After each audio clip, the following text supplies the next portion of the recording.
जाने जहां में खुश आमदीद। आबे हयात की एक और नई एपिसोड आ चुकी है। पिछले एपिसोड में आपने देखा था कि सिर्फ एक मुलाकात जो इमामा की उस बूढ़ी अम्मा के साथ हुई थी उसने उसकी कैसे जिंदगी बदल दी थी। उसका पॉइंट ऑफ व्यू बिल्कुल बदल दिया था कि सिर्फ एक दो इंसानों के पीछे वो उन तमाम रिश्तों को कैसे भूल सकती है जो उसके साथ हर खुशी हर गम में साथ थे। सालार उसके साथ था, चाहे उसका बुरा वक्त था चाहे उसका अच्छा वक्त था, और वो अपने बच्चे को कैसे भूल सकती थी। तो उसने फैसला किया कि अब वो वापस जाएगी सालार के पास और अपनी जिंदगी की खुशियों में वापस। सो फाइनली वो न्यूयॉर्क जा चुकी है।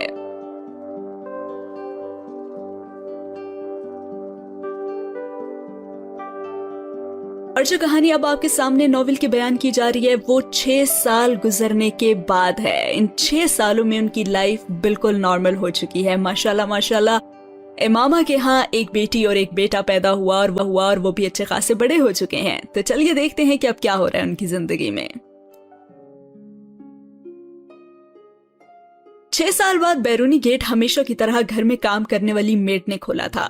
ड्राइवे पर गाड़ी खड़ी करते हुए सालार ने अभी ड्राइविंग सीट का दरवाजा ही खोला था, जैसे हर रोज की तरह लॉन में उनके खेलते दोनों बच्चे भागते हुए उसके पास आ गए थे। 4 साला जिब्रील पहले पहुंचा था और ड्राइविंग सीट पर बैठे बैठे उसने अपने बेटे का चेहरा चूमा। वो पसीने से शराबूर था। अस्सलाम वालेकुम। गाड़ी में पड़े टिश्यू बॉक्स से टिश्यू निकालकर उसने जिब्रील का माथा चूमा और चेहरा साफ किया, जिसने बड़ी फर्माबरदारी से करवा लिया था। और 2 साला अनाया, उसकी छोटी बेटी, तब तक हाँफती कांपती शोर मचाती गिरती पड़ती उसके पास आ गई थी और दूर से फैले उसके बाजुओं को देखकर वो कुछ और खिलखिलाई थी। उसने हमेशा की तरह उसे गोद में लिया था और बहुत जोर से उसे भेजने के बाद उसने बारी बारी बेटी के दोनों गाल चूमे थे। जिब्रील तब तक ड्राइविंग सीट का दरवाजा बंद कर चुका था। उसने अनाया को नीचे उतार दिया और वो दोनों बाप से मिलने के बाद दोबारा लॉन में भाग गए थे, जहां वो मेट की 2 बेटियों के साथ खेलने में मसरूफ थे। वो चंद लम्हे ड्राइवे पर खड़ा अपने बच्चों को देखता रहा और फिर गाड़ी के पिछले हिस्से से अपना ब्रीफकेस और जैकेट निकालते हुए वो घर के अंदरूनी दरवाजे की तरफ बढ़ गया। इमामा तब तक उसके इस्तकबाल के लिए दरवाजे तक आ चुकी थी और दोनों की नजरें मिली थी। वो हैरानी से उसके पास आती हुई मुस्कुराई। आज तो जल्दी आ गए आप। हाँ, बस वो आज ज्यादा काम नहीं था। अच्छा तो ढूंढ लेते ना आप। वो जवाबन उसके हाथ से जैकेट लेते हुए हंसी और वो जवाब देने के बजाय मुस्कुरा दिया। अपने बेडरूम में बैठे उसने जब तक अपना ब्रीफकेस रखा और जूते उतारे वो उसके लिए पानी ले आई थी। तुम्हारी तबीयत तो ठीक है ना? उसके हाथ में पकड़ी ट्रे से ग्लास उठा रहा था जब इमामा ने अचानक पूछा था और उसने चौंक कर उसकी शक्ल देखी। हाँ बिल्कुल, क्यों, क्या हुआ? नहीं, मुझे थके हुए लगे इसलिए पूछ रही हूँ। सालार ने जवाब देने के बजाय ग्लास मुंह से लगा लिया और वो ट्रे लेकर चली गई। कपड़े तब्दील करके वो सिटिंग एरिया में आ गया था और लॉन में उनके दोनों बच्चे अभी भी फुटबॉल के पीछे भागते फिर रहे थे। वो सिटिंग एरिया की खिड़की के सामने जाकर खड़ा हो गया।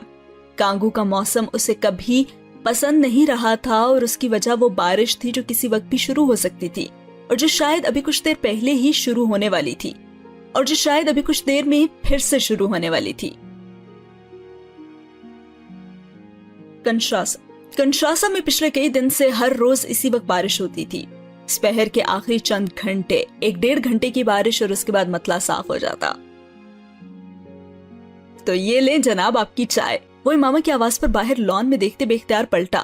वो एक ट्रे में चाय के 2 मग और एक प्लेट में चंद बिस्किट लिए खड़ी थी। Thank you. वो मग और एक बिस्किट उठाते हुए मुस्कुराया। अरे बाहर चलते हैं ना बच्चों के पास। वो बाहर जाते हुए बोली। हाँ तुम चलो, मैं थोड़ी देर में आता हूँ, किसी कॉल का इंतजार कर रहा हूं मैं। और वो सर हिलाते हुए बाहर चली गई। चंद मिनटों के बाद उसने इमामा को लॉन में नमूदार होते देखा था। लॉन के कोने में पड़ी कुर्सी पर वो बैठते खिड़की में उसे देखकर मुस्कुराई थी और वो भी जवाबन मुस्कुराया था। चाय का मग और बिस्किटों की प्लेट अब लॉन में उसके सामने पड़ी टेबल पर रखी थी।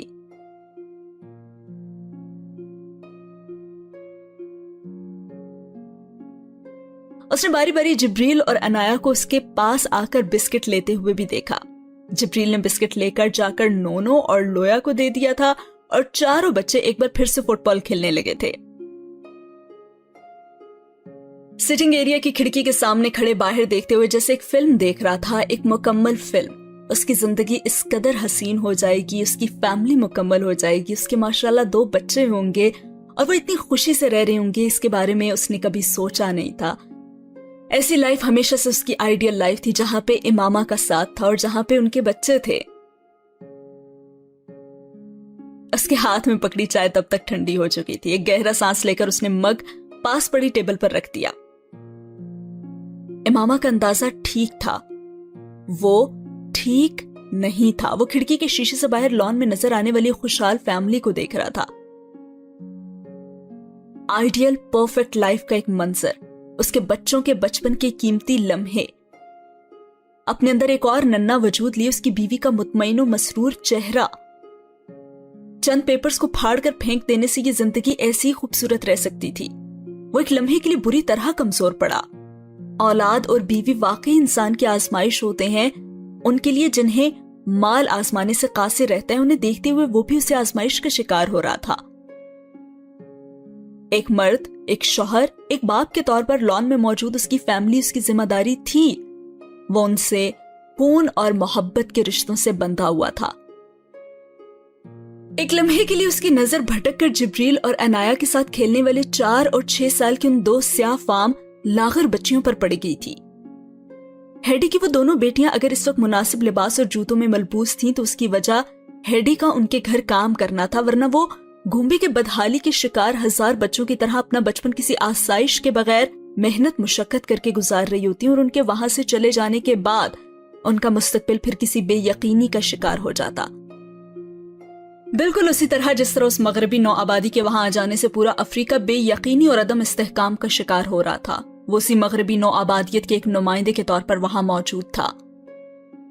उसने अपनी 30 साला मुलाजमा को ड्राइवे पर खड़े अपने बच्चियों की किसी शॉट पर तालियां बजाते देखा, बिल्कुल वैसे ही जैसे लॉन के कोने में कुर्सी पर बैठी उसकी बीवी अपने दोनों बच्चों को खेलते देखकर खुश हो रही थी। एक लंबे अरसे के बाद वो पहली बार वहां खड़ा अपनी औलाद का इस औरत की औलाद से मुवाजना कर रहा था। अपनी बीवी की जिंदगी और उस औरत की जिंदगी का मुकाबला कर रहा था। हालांकि वो आज वहां उस काम के लिए नहीं खड़ा था। तभी उसका फोन बजने लगा। एक गहरा सांस लेकर उसने फोन करने वाली की आईडी देखी। कॉल रिसीव करते हुए उसे अंदाजा था कि इस वक्त दूसरी तरफ वो किससे बात करने वाला था। उसे अपनी फैमिली की जिंदगी और इस्तीफे में से एक चीज का इंतखाब करना था और साथ ही हुआ ये सीन खत्म।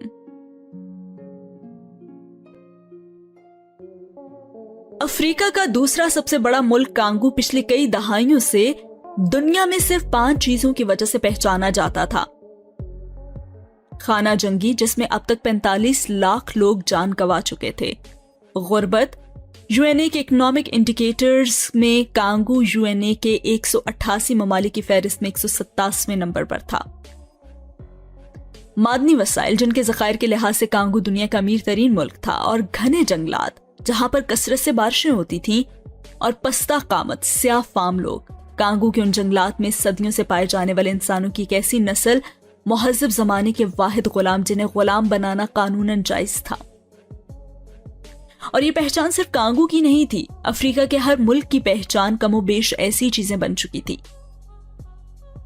एक छठी शनाख्त जो इन सब मुल्कों में मुश्तरका है, वो मगरबी इस्तामारियत की नई शक्ल है, वर्ल्ड बैंक, जो इन तमाम मुल्कों में गुर्बत को खत्म करने और बुनियादी इंसानी जरूरियात की फराहमी के लेबल के नीचे इन तमाम ममालिक में अमरीका और यूरोपीय ममालिक को अपनी मल्टी नेशनल कंपनीज के जरिए अफ्रीका के कुदरती और मादनी वसाइल को गन्ने के रस की तरह निचोड़ने का मौका फराहम कर रहे हैं।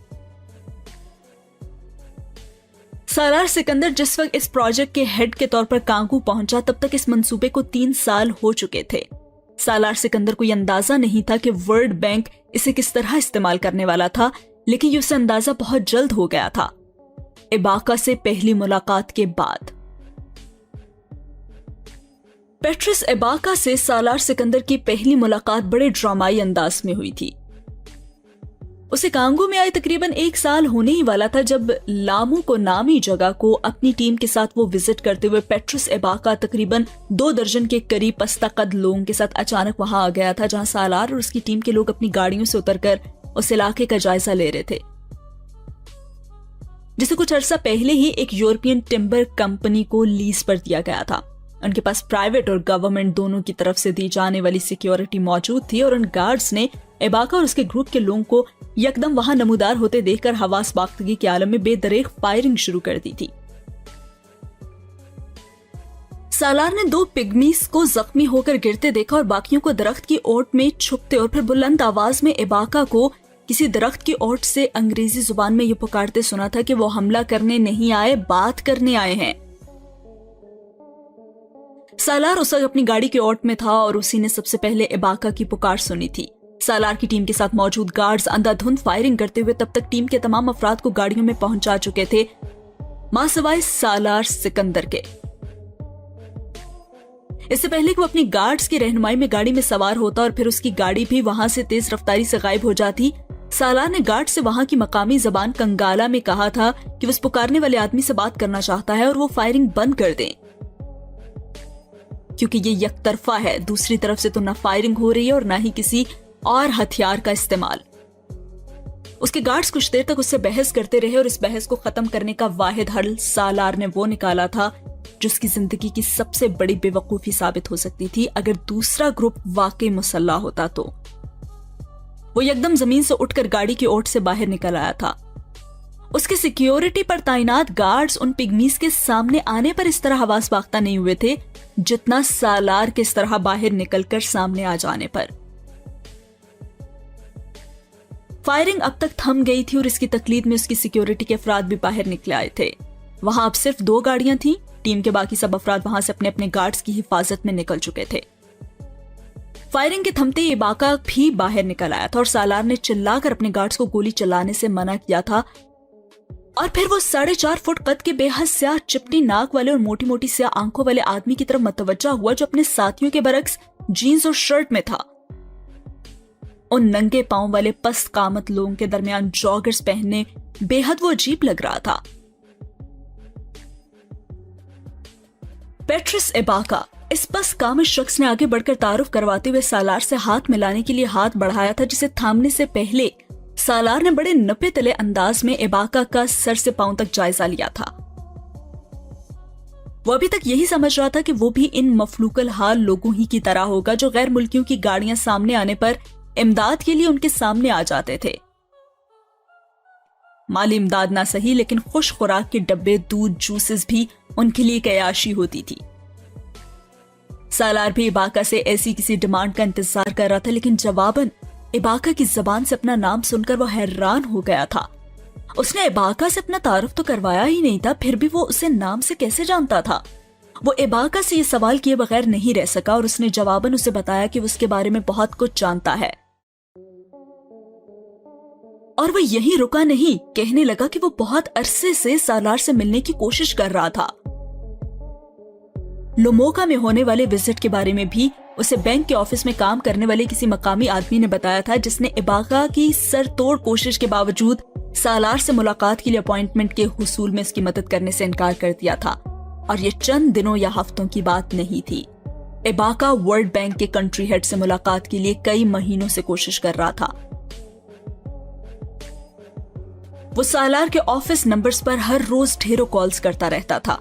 वेबसाइट पर मौजूद उसके ईमेल एड्रेस पर उसने सैकड़ों ईमेल्स की थी, जिनका जवाब हर बार सिर्फ मौसूली ही का आया था। उसके बाद आगे कुछ नहीं। फोन कॉल्स रिसीव करने वाले सालार के अमले के अफराद के पास भी इबाका के लिए सिर्फ एक ही जवाब था, और वो ये कि वो मीटिंग में है, आपका पैगाम पहुंचा दिया जाएगा। इबाका की मुलाकात का मकसद जानकर उसे जवाबन बड़े नॉर्मल अंदाज में टाला जाता। उसकी गुफ्तगू सुनते हुए सालार उसकी जुबानों बयान से मुतासिर हुए बगैर नहीं रह सका। उसे अब शुबा नहीं रहा था कि बेल्जियम की कॉलोनी होने की वजह से जिस मुल्क की कौमी जुबान फ्रेंच हो, वहां उस अमरीकन लबो लहजे में अंग्रेजी में इतनी रवानी से बात करने वाला जंगलात का बासी होने के बावजूद बैरून मुल्क का तालीम याफ्ता होगा। ये नाकाबिले यकीन बात थी, लेकिन इसके बावजूद जो कुछ सालार सिकंदर ने सुना था उसने उसके 14 तबक रोशन कर दिए थे। पेट्रिस इबाका हार्वर्ड बिजनेस स्कूल का ग्रेजुएट था और रवाल स्ट्रीट में जेपी मॉर्गन ग्रुप के साथ 5 साल काम करने के बाद कांगू आया था। अपने वॉलेट से निकाले हुए कुछ विजिटिंग कार्ड्स उसने सालार सिकंदर की तरफ बढ़ा दिए थे और उसने बेहद बेयकीनी से उन्हें पकड़ा।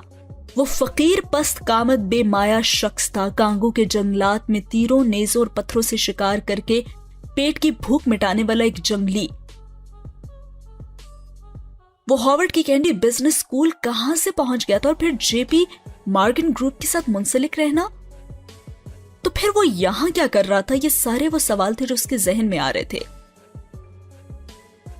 और ये वो सवाल था जिसका जवाब पेट्रोस इबाका ने सालार सिकंदर को उसके ऑफिस में दूसरे दिन अपनी दूसरी मुलाकात में कागजात के एक अंबार के साथ दिया था, जो वो उस मुलाकात में सालार सिकंदर को देने आया था। पेट्रोस इबाका 10 साल की उम्र में लोमोका में एक बच्चे के तौर पर एक मिशनरी से मुतारिफ हुआ था, जो उसे अपने साथ कांगो के जंगलात में वहां के लोगों से राब्ता और कम्युनिकेशन के लिए साथ लेकर फिरता अपने साथ अमेरिका ले गया था, जहां उसने पेट्रोस का नाम दिया उसे, एक नया मजहब भी। लेकिन सबसे बढ़कर यह कि उसने इबाका को तालीम दिलवाई, तालीम के लिए खैरात से फंडिंग दिलवाई। इबाका बेहद ज़हीन था और रेवन जॉनसन ने उसकी जहानत को जांच लिया था और वो इबाका को उसके बाद हर साल कांगो लाता रहा, जहां इबाका का खानदान आज भी उसी तरह जी रहा था।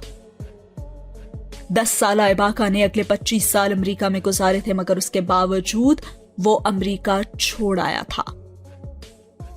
वो अपने लोगों के पास रहना चाहता था क्योंकि उन्हें उसकी जरूरत थी, और उन्हें उसकी जरूरत इसलिए थी क्योंकि वर्ल्ड बैंक के माली ताउन से होने वाले बहुत से मंसूबों में से एक मंसूबा जंगल के उस हिस्से में शुरू हो गया था जहां इबाका का कबीला आबाद था।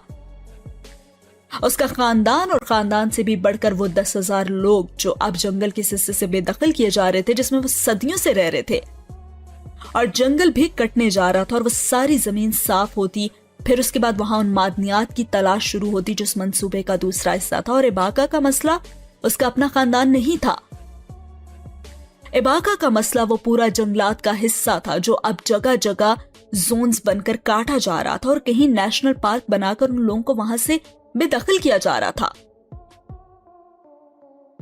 वो तफसीलात बताने लगा कि हम 5 लाख लोग हैं, मगर ये जंगल तो कांगो के 3.5 करोड़ लोगों को रोजगार दे रहा है। वर्ल्ड बैंक टिम्बर इंडस्ट्री को मावनत दे रहा है क्योंकि इससे हमारी गुर्बत खत्म होगी। जब चंद दिहाइयों में जंगल ही गायब होकर यूरोप और अमेरिका की फैक्ट्रीज और शोरूम्स में महंगे दामों बिकने वाली लकड़ी की अशिया में तब्दील हो जाएंगे, तो कांगो के लोग क्या करेंगे? तुम लोग हमसे वो भी छीनना चाहते हो जो खुदा ने हमें दिया है। अगर कभी हम वेस्ट में उनसे सब कुछ छीनने पहुंच गए तो कैसा लगेगा तुम लोगों को? इबाका ने अपना केस तो बहुत तहजीब से पेश किया था, मगर बात के इख्तिताम तक उसकी बेयकीनी उसके लबो लहजे से झलकने लगी थी। सालार सिकंदर के पास उसके सवालों के रटे रटाए जवाबात थे। इस प्रोजेक्ट की तरह कांगो में होने वाले और बहुत से प्रोजेक्ट्स की तफसीलात उसकी उंगलियों पर थीं। वो वहां वर्ल्ड बैंक का कंट्री हेड था और ये मुमकिन नहीं था कि इन प्रोजेक्ट्स की अहमियत और फिजिबिलिटी रिपोर्ट्स के बारे में उसे पता ना होता, मगर ऐसा पहली बार हुआ था कि पेट्रोस इबाका के इंकशाफात और सवालात उसे परेशान करने लगे थे। बहुत कुछ ऐसा हुआ था जो उसकी नाक के नीचे हो रहा था और उसे पता भी नहीं था, लेकिन वो इस सब का हिस्सेदार था क्योंकि वो सब कुछ उसके दस्तखतों के साथ मंजूर हो रहा था। कांगो में वो पहली बार नहीं आया था और ना ही अफ्रीका और उसके मसाइल उसके लिए नए थे, ना ही वहां के वसाइल पर मगरब की टपकती हुई राल उसके लिए कोई पोशीदा बात थी, लेकिन वो हमेशा यही समझता रहा कि हर चीज के 2 पहलू होते हैं और कोई भी फलाही काम करने वाली बैनुल अक़वामी मालियाती तंजीम अपने मफादात को बालाए ताक रखकर किसी मुल्क और कौम के लिए कुछ नहीं कर सकती, और वो उन्हें इतनी छूट देता था। लेकिन इबाका के एतराजात और इंकशाफात ने उसे हिला के रख दिया था। जो कुछ वहां हो रहा था वो वर्ल्ड बैंक के अपने चार्टर के खिलाफ था, लेकिन ये सब कुछ हो रहा था और वर्ल्ड बैंक की दिलचस्पी और मर्जी से हो रहा था। उसे शदीद अफसोस हो रहा था कि उसने उन कागजात पे दस्तखत क्यों किए थे। इबाका की दी हुई फाइलों के अंबार वो कई हफ्ते पढ़ता रहा, कई हफ्ते वो अपने आप से जंग करता रहा था।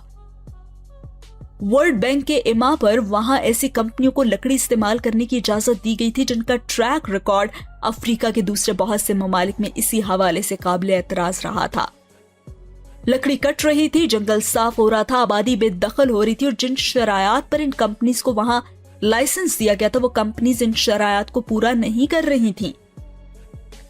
उन्हें लकड़ी के एवज उस इलाके लोगों की मुआशी हालत सुधारने का फरीजा सौंपा गया था, लेकिन वो कंपनियां करोड़ों डॉलर्स की लकड़ी ले जाने के एवज चंद आर्जी नौयत के स्कूल्स और डिस्पेंसरीज लोगों को फराहम कर रही थी।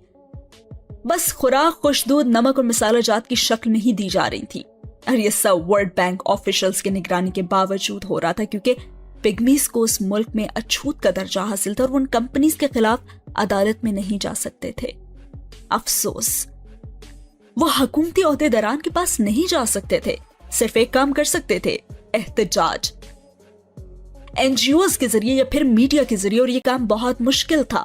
वो मुहज्जब दुनिया का हिस्सा नहीं था जहां पर किसी के साथ होने वाली ज्यादती 4 घंटे में हर बड़े न्यूज चैनल की हेडलाइन बन जाती थी। वो अफ्रीका था जहां पर ऐसी ज्यादती तशद्दुद के जरिए ही दबा दी जाती थी।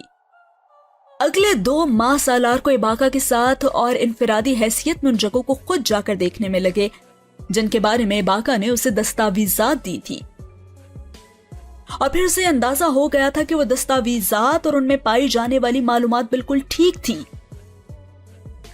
ज़मीर का फैसला बहुत आसान हो चुका था। जो कुछ हो रहा था वो गलत था और वो उसका हिस्सा नहीं बनना चाहता था, लेकिन मुश्किल ये थी कि वो अब क्या करे।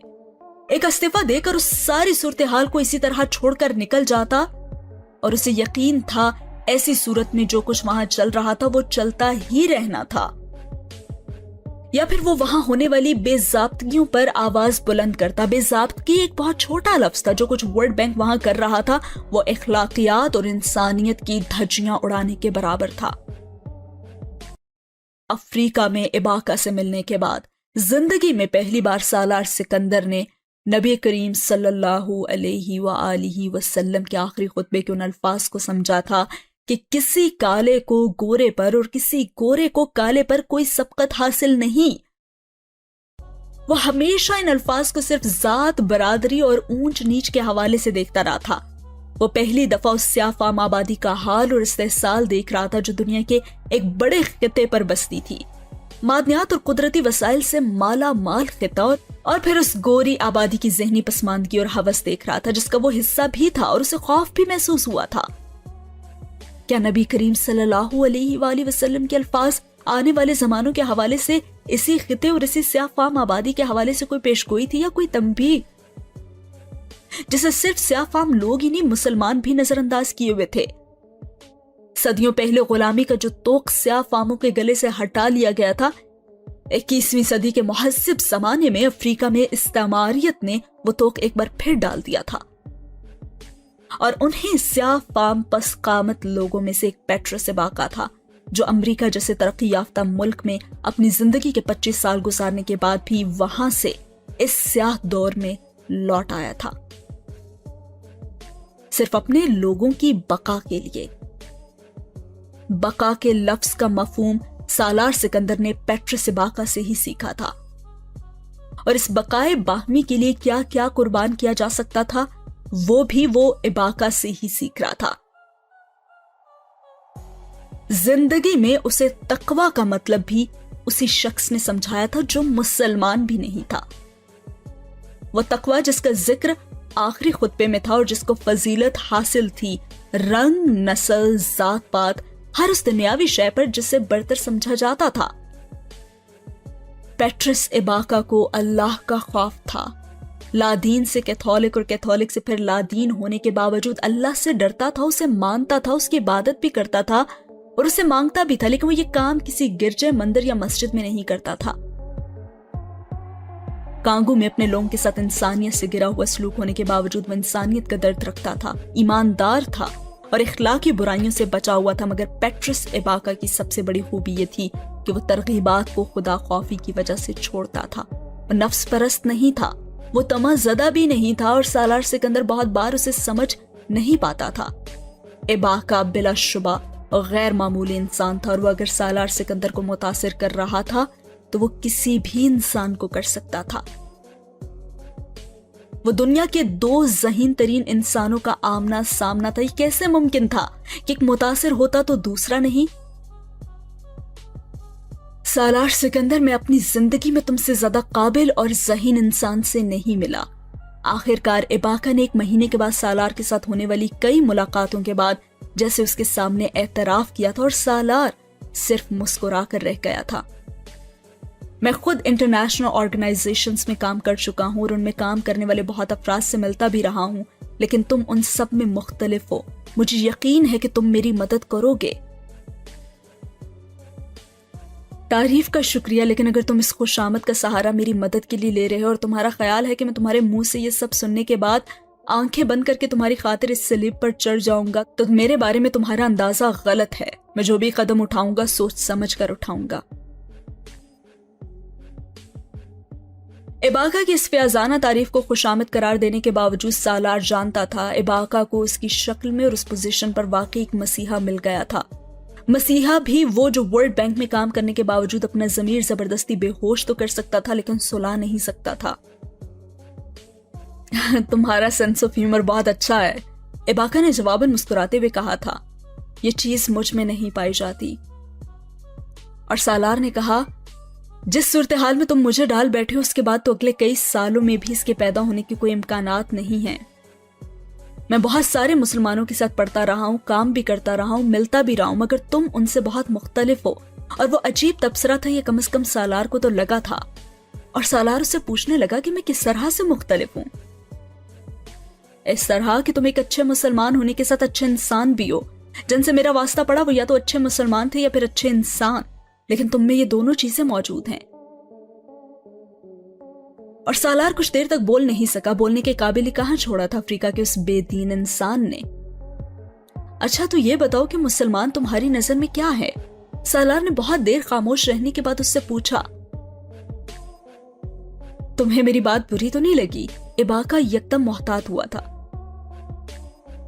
نہیں، مجھے تمہاری بات بہت انٹرسٹنگ لگی، مگر تمہاری زبان سے ادا ہونے والا یہ پہلا جملہ تھا جس میں تمہاری کم علمی جھلکی. اس پر اباکا ذرا الجھا. وہ مذہب ڈسکس کرنے کے لیے نہیں ملے تھے لیکن مذہب ڈسکس ہو رہا تھا. وہ مذہب پر بحث نہیں کرنا چاہتے تھے اور مذہب پر بحث ہو رہی تھی. اچھا مسلمان جو بہت پریکٹسنگ یعنی بعمل ہے، ساری عبادات کرتا ہے، شراب نہیں پیتا، نائٹ کلب میں نہیں جاتا، میرے نزدیک وہ ایک اچھا مسلمان ہے، جیسے ایک اچھا عیسائی یا ایک اچھا یہودی. اباکا کو اندازہ نہیں ہوا وہ اپنی کم علمی میں بھی جو باتیں کہہ رہا تھا وہ سالار سکندر کو شرمسار کرنے کے لیے کافی تھی. رنج اپنے لیے نہیں ہو رہا تھا، اپنے مذہب کے پیروکاروں کے تعارف پر ہو رہا تھا. یعنی کوئی فرق ہی نہیں رہا تھا صرف عبادات اور بعمل ہونے پر. ایک کم علم شخص کے ذہن میں مسلمان، عیسائی یا یہودی میں وہ لمحہ ذاتی حیثیت میں سالار کے لیے سوچنے کا تھا. اباکا اسے اچھا انسان بھی مان رہا تھا اور اچھا مسلمان بھی، مگر کیا واقعی اس معیار پر پورا اترتا تھا کہ ایک بعمل یہودی یا عیسائی سے اپنی شناخت الگ رکھ پاتا؟ کانگو کے اس جنگل میں اباکا کے ساتھ بیٹھے سالار نے کبھی مذہب کو اس زاویے سے نہیں دیکھا تھا جس زاویے سے پیٹرس اباکا دکھا رہا تھا. یہ بدقسمتی کی بات ہے یا صرف اتفاق کی کہ مجھے اپنی زندگی میں کبھی اچھے مسلمانوں، اچھے عیسائیوں یا اچھے یہودیوں سے اچھے تجربات نہیں ہوئے. وہ مجھے کبھی متاثر نہیں کر سکے، اور جنہوں نے بھی متاثر کیا اور جنہیں میں آج تک اچھے انسانوں کی فہرست میں رکھتا ہوں وہ کبھی مذہبی نہیں تھے، بعمل نہیں تھے. اچھا تو پھر ریورنڈ جانسن کے بارے میں تمہارا کیا خیال ہے؟ ویل اباکا کہہ کر مسکرایا. ان کے مجھ پر بہت احسانات ہیں لیکن وہ کبھی میرے آئیڈیل نہیں بن سکے. کیوں؟ وہ سوال و جواب سالار کو عجیب لطف دے رہے تھے. ان احسانوں کی ایک قیمت تھی، وہ مجھے کرسچن بنانا چاہتے تھے. جب میں نے وہ مذہب اختیار کر لیا تو پھر انہوں نے وہ سارے احسانات ایک کرسچن بچے پر کیے. ایک انسان کے طور پر صرف انسان سمجھ کر تو انہوں نے میرے لیے کچھ نہیں کیا. مذہب کسی کے دل اور دماغ میں زبردستی نہیں ڈالا جا سکتا. میں یونیورسٹی جانے تک چرچ جاتا رہا لیکن پھر نہیں گیا. اباکا مدھم آواز میں کہہ رہا تھا. شاید اسے ریورنڈ جانسن کو مایوس کرنے پر افسوس بھی تھا اور پچھتاوا بھی تھا. میں نے تھوڑا بہت سا مذاہب کا مطالعہ کیا، سب اچھے ہیں لیکن پتہ نہیں جو انسان इन मज़ाहिब का पैरोकार हो जाता है वो अपनी अच्छाइयां क्यों खो बैठता है? तुम्हें तो लग रहा होगा अब मैं कि फिलोसफर हूं शायद। इबाका को बात करते हुए एहसास हुआ था और सालार बहुत देर से खामोश देखता रहा उसे लगा वो शायद उसकी गुफ्तगू में दिलचस्पी नहीं ले रहा था। अरे नहीं, इतना फिलोसफर तो मैं भी हूं, सालार ने मुस्कुरा कर कहा। अच्छा ये बताओ तुम अमेरिका से यहाँ वापस कैसे आ गए? सालार ने उससे वो सवाल किया जो उसे अक्सर उलझाता था। एक चीज जो मैंने रेवन जॉनसन से सीखी थी वो अपने लोगों के लिए ईसार था, अपनी जात से आगे किसी दूसरे के लिए सोचना। अमेरिका बहुत अच्छा था, वहां मेरे लिए मुस्तकबिल था, लेकिन सिर्फ मेरा मुस्तकबिल था, मेरी कौम के लिए कुछ नहीं था। मैं कांगू का पस कामित हकीर स्याह फार्म था और मैं अमेरिका में भी कांगू पिग्मी का ही रहा, लेकिन मैं कांगू में कुछ और बनने के ख्वाब लेकर आया हूं, इबाका कह रहा था। अच्छा वो क्या ख्वाब हैं तुम्हारे? सालार को फिर तजस्सुस हुआ। कांगू का सदर बनने का, और सालार के चेहरे पर मुस्कुराहट आई। तुम हंसे नहीं, बाका ने जवाबन कहा था। तुमने ऐसी कोई बात नहीं की कि मैं हंस पड़ूं। हॉवर्ड कैंडी स्कूल से पढ़ने के बाद तुम्हें इतने ही बड़े ख्वाब देखने चाहिए। इबाका उसकी बात पर मुस्कुराया। वो महीने सालार के लिए बेहद परेशानी के थे। क्या करना चाहिए और क्या कर सकता था के दरमियान बहुत सा फासला था। वो इबाका की मदद ना भी करता तब भी वो जितनी जांफिशानी से वो अपने हकूक की जंग लड़ रहा था, सालार को यकीन था जल्द या बदीर वर्ल्ड बैंक के चेहरे पर कालक मलने वाला एक बहुत बड़ा स्कैंडल आने वाला था। हिफाजती इकदामात का वक्त अब गुजर चुका था। पेट्रिस इबाका सिर्फ कंगाला या सवाहिली बोलने वाला एक पसकामी स्याह फार्म नहीं था जिसे कांगू के जंगलात तक महदूद किया जा सकता। वो अमेरिका में अपनी जिंदगी का एक बड़ा हिस्सा गुजारने वाला शख्स था जिसके कनेक्शंस काफी थे। वो राब्ते वक्ती तौर पर अगर उसके काम नहीं भी आ रहे थे तो भी उसे इबाका कमजोर नहीं पड़ा, बल्कि कई हवालों से वो ज्यादा ताकतवर हो चुका था। वो सिर्फ पिग्मीज की आवाज नहीं रहा था, बल्कि बांटू कबीले के बहुत से अफराद की आवाज बन चुका था जो पिग्मीज की तरह जंगलात पर इन्हिसार करते थे। अगला कोई भी कदम उठाने से पहले इबाका के साथ उसका मेल जोल उन लोगों की नजरों में आ गया था जिनके मफादात वर्ल्ड बैंक के जरिए पूरे हो रहे थे।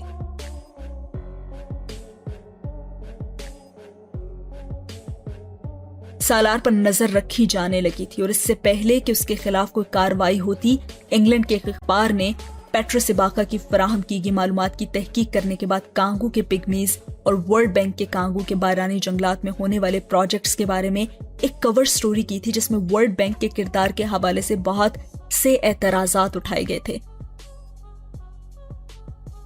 वॉशिंगटन में वर्ल्ड बैंक के हेडक्वार्टर में जैसे हलचल मच गई थी।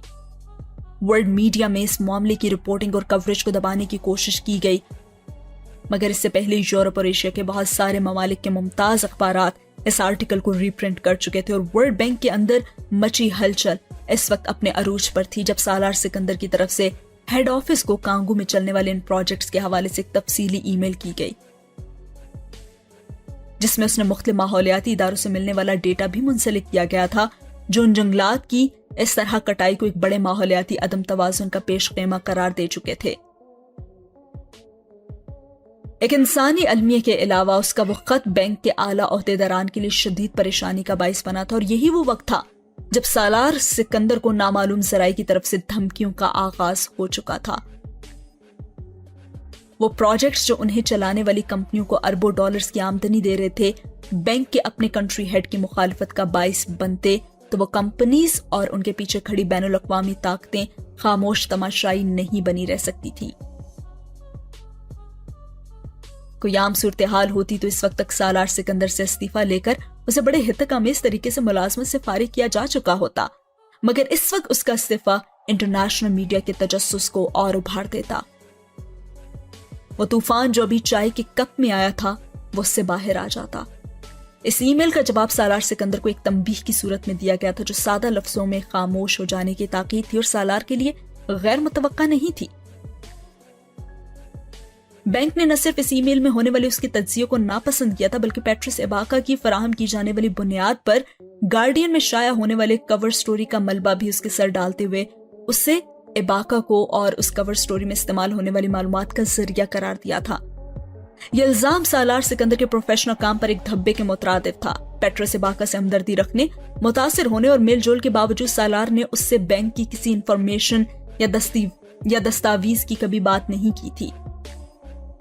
इबाका ने सारी मालूमात या दस्तावेजात कहां से ली थी वो इबाका के अलावा कोई और नहीं जानता था। इस तंबीह के जवाब में सालार ने बैंक को अपने इस्तीफे की पेशकश की थी। उसे अब ये महसूस हो रहा था कि उसे मॉनिटर किया जाता था, उसकी फोन कॉल्स टेप हो रही थी, उसकी ईमेल्स हैक हो रही थी। दिनों में उसके ऑफिस का माहौल तब्दील हो गया था। उसने बैंक की नाराजगी और हिदायत के बावजूद इबाका से ना तो अपना मेल जोल खत्म किया था और ना ही राब्ता। इस्तीफे की पेशकश के साथ उसने बैंक को कांगू में चलने वाले जंगलात प्रोजेक्ट के खिलाफ अपनी तफसीली रिपोर्ट भी भेज दी थी, जो सालार सिकंदर की अपनी तहकीकात और मालूमात की बुनियाद पर थी, और तवक्को के मुताबिक उसे वाशिंगटन तलब कर लिया गया था। सारी सूरत हाल के बारे में कुछ भी इल्म नहीं था। वो उम्मीद से थी और सालार उसे इस टेंशन का हिस्सेदार नहीं बनाना चाहता था जिससे वो खुद गुजर रहा था।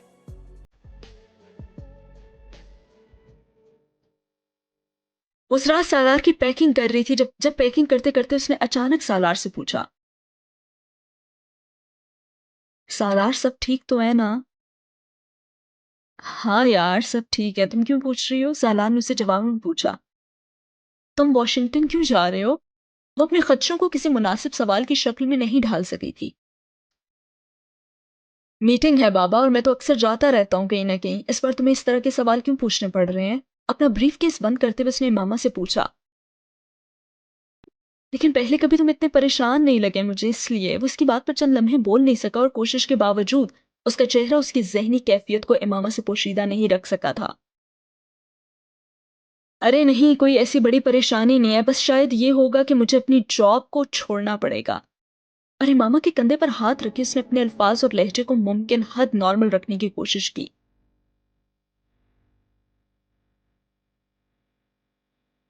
और इस पर इमामा हैरान रह गई। जॉब छोड़नी पड़ेगी? लेकिन तुम तो अपनी जॉब से बहुत खुश थे ना?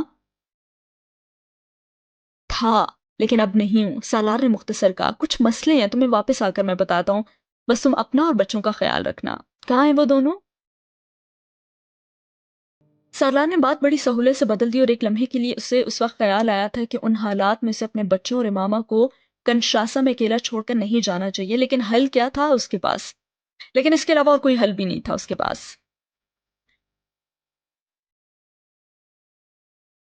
बस तुम अपना और बच्चों का बहुत ख्याल रखना। मैं सिर्फ 3 दिन के लिए जा रहा हूँ, जल्दी वापस आ जाऊंगा। वो अब बच्चों के कमरे में बिस्तर पर सोए हुए जिब्रील और अनाया को प्यार कर रहा था। उसकी फ्लाइट चंद घंटों बाद थी।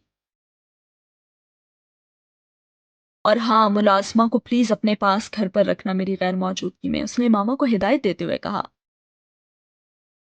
हाँ, तुम हमारी फिक्र मत करो, 3 दिन की तो बात है, तुम सिर्फ अपनी मीटिंग को देखो। आई होप वो ठीक रहे। मामा को वाकई इस वक्त तशवीश हो रही थी उसकी मीटिंग से। उसे आधे घंटे में निकलना था, उसका सामान पैक था। वो दोनों चाय का एक आखिरी कप पीने के लिए लाउंज में साथ बैठे हुए थे और इस वक्त चाय का पहला घूंट पीने से पहले सालार ने उसे कहा था, मामा मैं तुमसे बहुत मोहब्बत करता हूँ और मैं तुमसे हमेशा मोहब्बत करता रहूंगा, याद रखना इस बात को।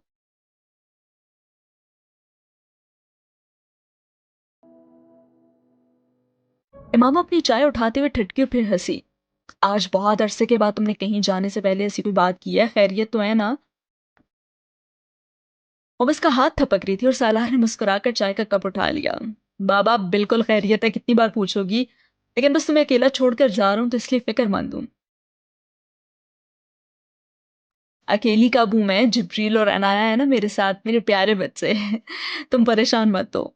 सालार चाय के घूंट भरता रहा और मामा चाय पीने लगी, लेकिन उसे यूं महसूस हुआ जैसे वो उससे कुछ कहना चाहता था। तुम मुझसे कुछ कहना चाहते हो ना सालार? अरे बता दो ना यार, क्या हुआ है, क्या परेशानी है? वो पूछे बगैर नहीं रह सके। वो चाय पीते हुए चौंका फिर मुस्कुरा दिया। वो हमेशा उसे पूछ लेती थी, हमेशा। हाँ, एक एतराफ़ करना चाहता हूँ लेकिन अभी नहीं करूँगा, वापस आकर करूँगा, उसने चाय का कप रखते हुए कहा। तुम पता है मुझे तुम्हारी ये आदत बिल्कुल पसंद नहीं है। हर दफ़ा कहीं जाते हुए मुझे उलझा जाते हो तुम, और मैं फिर सोचती रहती हूँ कि पता नहीं क्या एतराफ़ करना था। इमामा ने हमेशा की तरह बुरा माना था और उसका गिला गलत नहीं था। वो हमेशा ऐसा ही करता था और जानबूझकर करता था। अच्छा ठीक है, दोबारा कभी नहीं करूँगा। وہ ہنستے ہوئے اٹھ کھڑا ہوا تھا، اس کے جانے کا وقت ہو رہا تھا۔ بازو پھیلائے وہ ہمیشہ کی طرح جانے سے پہلے امامہ سے آخری بار مل رہا تھا، ہمیشہ کی طرح ایک گرم جوش موانکا،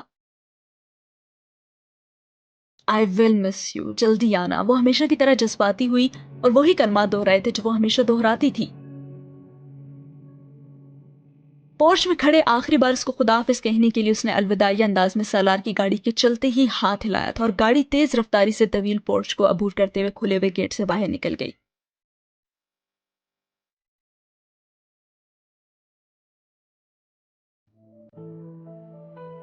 امامہ کو لگا تھا زندگی اور وقت دونوں تھم گئے تھے، وہ جب کہیں چلا جاتا وہ اسی کیفیت سے دوچار ہوتی تھی اور آج بھی ہو رہی تھی۔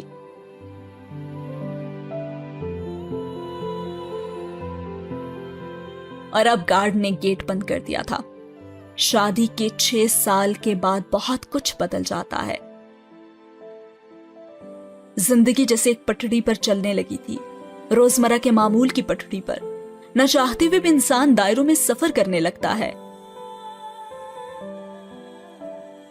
2 بچوں کی آمد سالار اور امامہ کی زندگی کو بھی بڑی حد تک ایک دائرے کے اندر لے آئی تھی، جہاں اپنی ذات پیچھے چلی جاتی ہے۔ خدشات، توقعات اور وہ غلط فہمیوں کا وہ جال جس میں ایک نیا شادی شدہ جوڑا شادی کے شروع کے کچھ عرصے میں جکڑا رہتا ہے، وہ ٹوٹنے لگتا ہے۔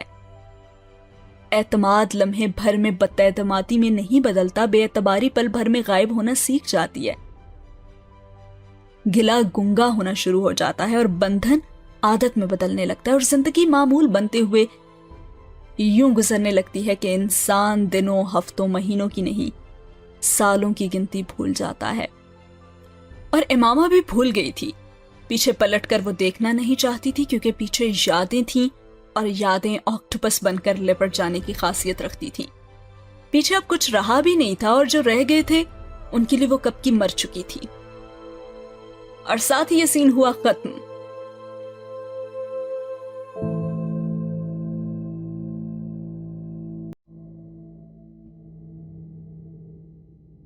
اگلا سین وہاں سے شروع ہوتا ہے جہاں میٹنگ کے لیے واشنگٹن پہنچ چکا ہوتا ہے سالار۔ اس بورڈ روم کا ماحول ویسا نہیں تھا جیسا سالار نے ہمیشہ دیکھا تھا۔ سنجیدگی ہر بورڈ کا حصہ ہوتی تھی، لیکن جو اس نے اس دن وہاں دیکھی تھی وہاں سنجیدگی نہیں بلکہ سرد مہری تھی، اور سرد مہری بورڈ روم میں بیٹھے صرف کسی ایک یا 2 لوگوں کے انداز اور حرکات و سکنات سے نہیں جھلک رہی تھی، بلکہ وہاں بورڈ روم میں بیٹھے 7 کے 7 لوگوں کے چہروں اور آنکھوں میں ایک جیسی ٹھنڈک اور سرد مہری تھی۔ ایسی سرد مہری جو کسی کمزور اعصاب کے انسان کو حواس باختہ کرنے کے لیے کافی تھی۔ بے تاثر چہرے، دوسروں کے اوسان خطا کر دینے والی نظریں، کسی دوستانہ مسکراہٹ سے آرے بھینچے ہوئے لب، جن پر اگر کبھی کوئی مسکراہٹ آتی بھی تو وہ ایک تضحیک آمیز اور توہین آمیز خم سے زیادہ کچھ نہیں ہوتا تھا، جو پل بھر میں رہ کر غائب ہو جاتا تھا۔ ایک بیضوی شکل کی میز کے گرد ٹانگوں پر ٹانگیں رکھے وہ 5 مرد اور 2 عورتیں اس کام کے ماہر تھے جو وہ اس وقت کر رہے تھے۔ وہ ورلڈ بینک کے سالار سکندر جیسے کئی باضمیر امپلائیز کا دھڑن تختہ کر چکے تھے، جنہیں زندگی میں کبھی بیٹھے بٹھائے ورلڈ بینک میں کام کرتے کرتے اگر پروفیشنل ایتھکس کا دورہ پڑ جاتا یا انسانیت یاد آنا شروع ہو جاتی تو وہ اس کی کریئر کو تباہ کر چکے ہوتے۔ سالار سکندر ان کے سامنے کیا شے تھا پھر؟ کم از کم اس میٹنگ کے آغاز سے پہلے وہ یہی سوچ کر آئے تھے۔ اجتماعی طور پر ان کی حکمت یہ نہیں بھی تھی تو بھی انفرادی طور پر ان کا طریقہ کار یہی تھا۔ وہ 7 لوگ یہاں سالار کے کریئر کو ختم کرنے کے لیے بیٹھے تھے، اور وہی 7 لوگ سالار سکندر کے کریئر کے حوالے سے ایک ایک چیز جانتے تھے، اور اتنی ہی معلومات وہ ان کے بارے میں بھی رکھتا تھا۔ ان میں سے کسی کو کسی کے تعارف کی ضرورت نہیں تھی۔ سالار سکندر نے میٹنگ کے آغاز میں اس میٹنگ کی سربراہی کرنے والے ہیڈ کے ابتدائی کلمات بڑے تحمل سے سنے تھے۔ وہ سالار سکندر کی نااہلیوں، کوتاہیوں اور ناکامیوں کو ڈسکس کر رہا تھا۔ سالار نے باقی 6 لوگوں کی نظریں خود پر جمی محسوس کی، اور وہ ایک چارج شیٹ تھی جو اس پروجیکٹ کا ذکر کرتے ہوئے مائیکل فرینک کو اس پر لگا رہا تھا۔ سالار بھی اپنے ہی بے تاثر چہرے کے ساتھ ان الزامات کو سنتا رہا۔ اس میٹنگ کا ایجنڈا یہ نہیں تھا लेकिन उसके बावजूद सालार के लिए वो सब इल्जामात गैर मुतवक्का भी नहीं थे।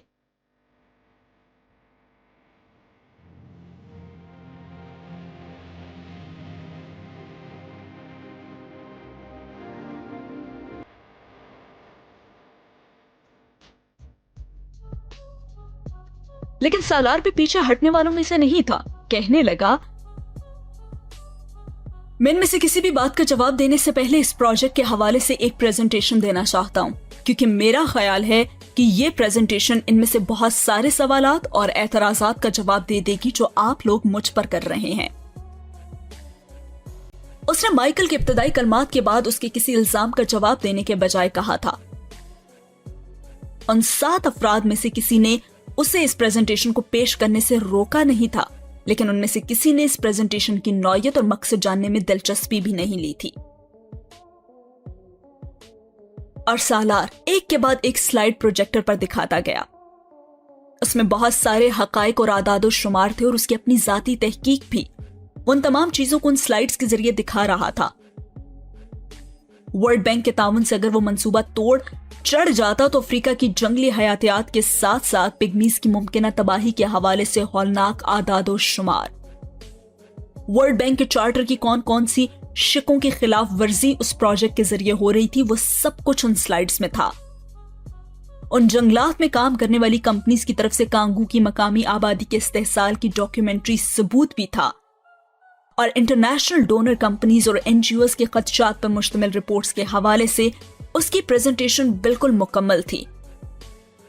और वो अगर किसी अखबार या न्यूज नेटवर्क के हाथ लग जाती तो अफ्रीका में वो वर्ल्ड बैंक का सबसे बड़ा स्कैंडल होता।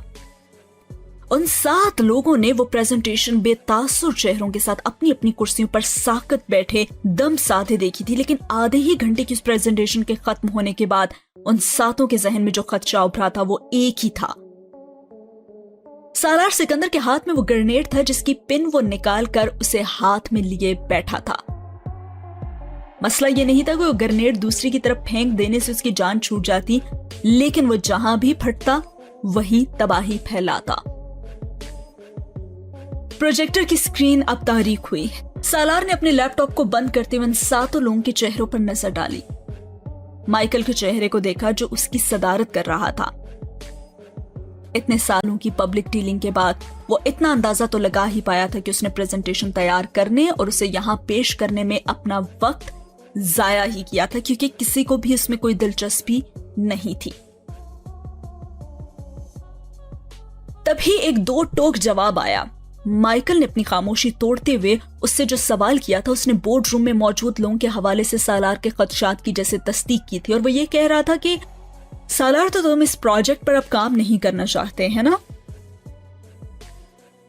जी हां, मैं ये चाहता हूं कि वर्ल्ड बैंक कांगू में इस प्रोजेक्ट को खत्म कर दे। तमहीद अगर माइकल ने नहीं बांधी थी तो सालार ने भी अपना वक्त जाया नहीं किया था। तुम मज़ाहिका खेज बातें कर रहे हो। इतने सालों से शुरू किए जाने वाले एक प्रोजेक्ट को वर्ल्ड बैंक एक छोटे से ओहदेदार के कहने पर खत्म कर दे, क्योंकि उसे बैठे बिठाए ये फोबिया हो गया है कि एक बैंक कांगू में बुनियादी इंसानी हकूक की खिलाफ वर्जी करने वाले प्रोजेक्ट्स को सपोर्ट कर रहा है। वो जूलिया पेट्रोवर्ड थी जिसने एक बेहद तस्हीक आमेज अंदाज में सुलगा देने वाली मुस्कुराहट के साथ सालार से कहा था, और वो इस कमरे में माइकल के बाद सबसे ज्यादा सीनियर थी। अगर मैं फोबिया का शिकार हूं या ये मेरा दिमागी खलल है, तो ये बीमारी इस वक्त उन जंगलात में बसने वाले लाखों लोगों को लाहक हो चुकी है। बता रहा हूं आपको, इतना आसान नहीं है। मेरी जुबान बंद हो भी गई तो वो लाखों लोग चुप नहीं रहेंगे। सालार सिकंदर ने फौरन से जवाब दिया। तुम क्या हो? किस हैसियत में कांगू में बैठे हो? वर्ल्ड बैंक के एक एम्प्लॉय के तौर पर या एक ह्यूमन राइट्स एक्टिविस्ट के तौर पर? बताओगे? कांगू के लोग या पिग्मीज तुम्हारा सरदर्द नहीं है। तुम्हारी तरजीह सिर्फ एक होनी चाहिए कि तुम मुकर्ररा वक्त पर इस प्रोजेक्ट को मुकम्मल करो और तमाम अहदाफ के हुसूल के साथ। इस पर बात को तुर्शी से काटने वाला अलेक्जेंडर रॉफवेल था, जो वर्ल्ड बैंक के सदर के करीब तरीन मुआवनीन में से एक था। तुमने अपना कॉन्ट्रैक्ट पढ़ा है? वो शराइत और ज़वाबित पढ़ी हैं जो इस कॉन्ट्रैक्ट में हैं और जिनसे तुमने इत्तफाक करते हुए साइन किए हैं? तुम अपने कॉन्ट्रैक्ट की खिलाफ वर्जी कर रहे हो और बैंक तुम्हें जॉब से निकालने का पूरा इख्तियार रखता है उसके बदले में। उसके लहजे की रखाई उसका शनाख्ती निशान थी और वह इस रखाई और बेमहरी के लिए जाना जाता था। सालार वहां मौजूद तमाम लोगों को उनकी काबिलियत के अलावा उनकी खुसूसियात के हवाले से भी जानता था। जी हां, मैंने अपना कॉन्ट्रैक्ट पढ़ा है और सिर्फ एक बार नहीं, कई बार पढ़ा है। मैंने वर्ल्ड बैंक का चार्टर भी पढ़ा है और ना ही मेरे कॉन्ट्रैक्ट में और ना ही वर्ल्ड बैंक के चार्टर में कहीं यह तहरीर है कि मुझे कोई ऐसा काम करना पड़ेगा जो बुनियादी इंसानी हकूक और किसी मुल्क के कवानीनों ज़ाब्तों की धज्जियां उड़ा सके। अगर ऐसी कोई शिक मेरे कॉन्ट्रैक्ट में शामिल थी और मैं उसे नजरअंदाज कर बैठा हूं तो प्लीज आप मुझे रेफरेंस दे सकते हैं।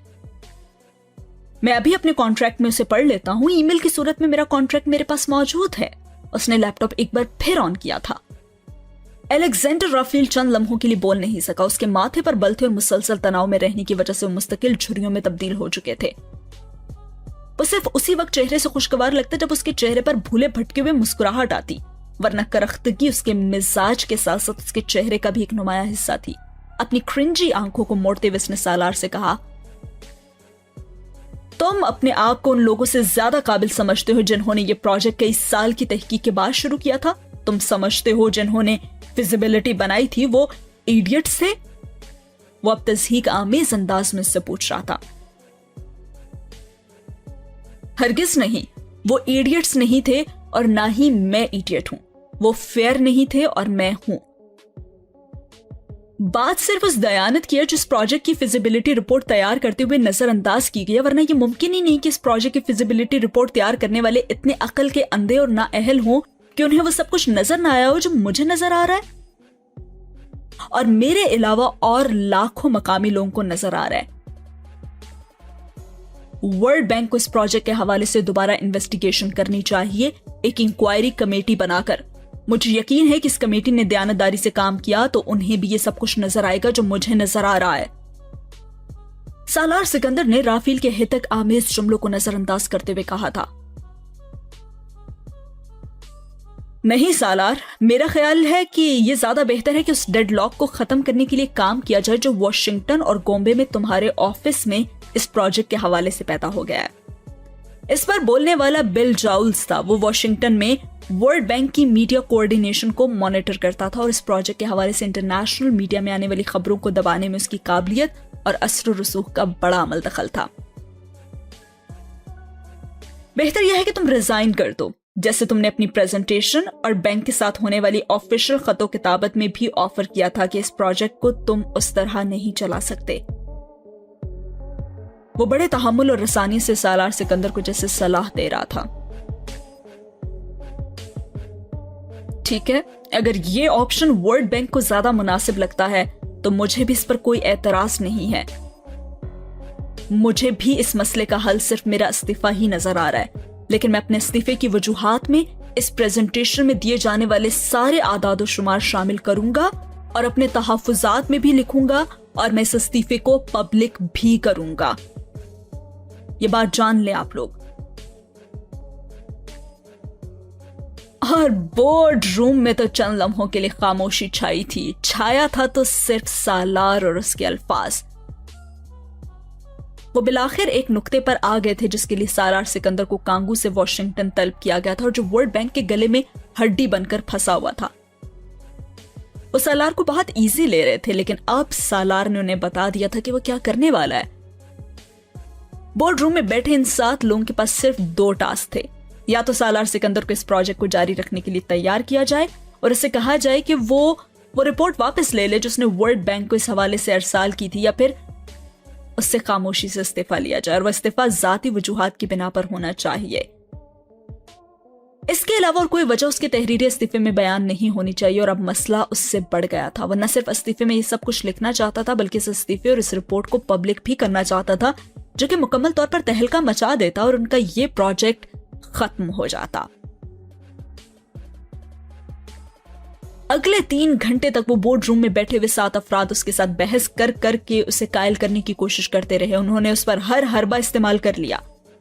जब दलीलों से काम नहीं बना तो उन्होंने बैंक के कॉन्ट्रैक्ट में इस्तीफे के हवाले से कुछ शिकों को उठाकर उसे धमकी दी थी।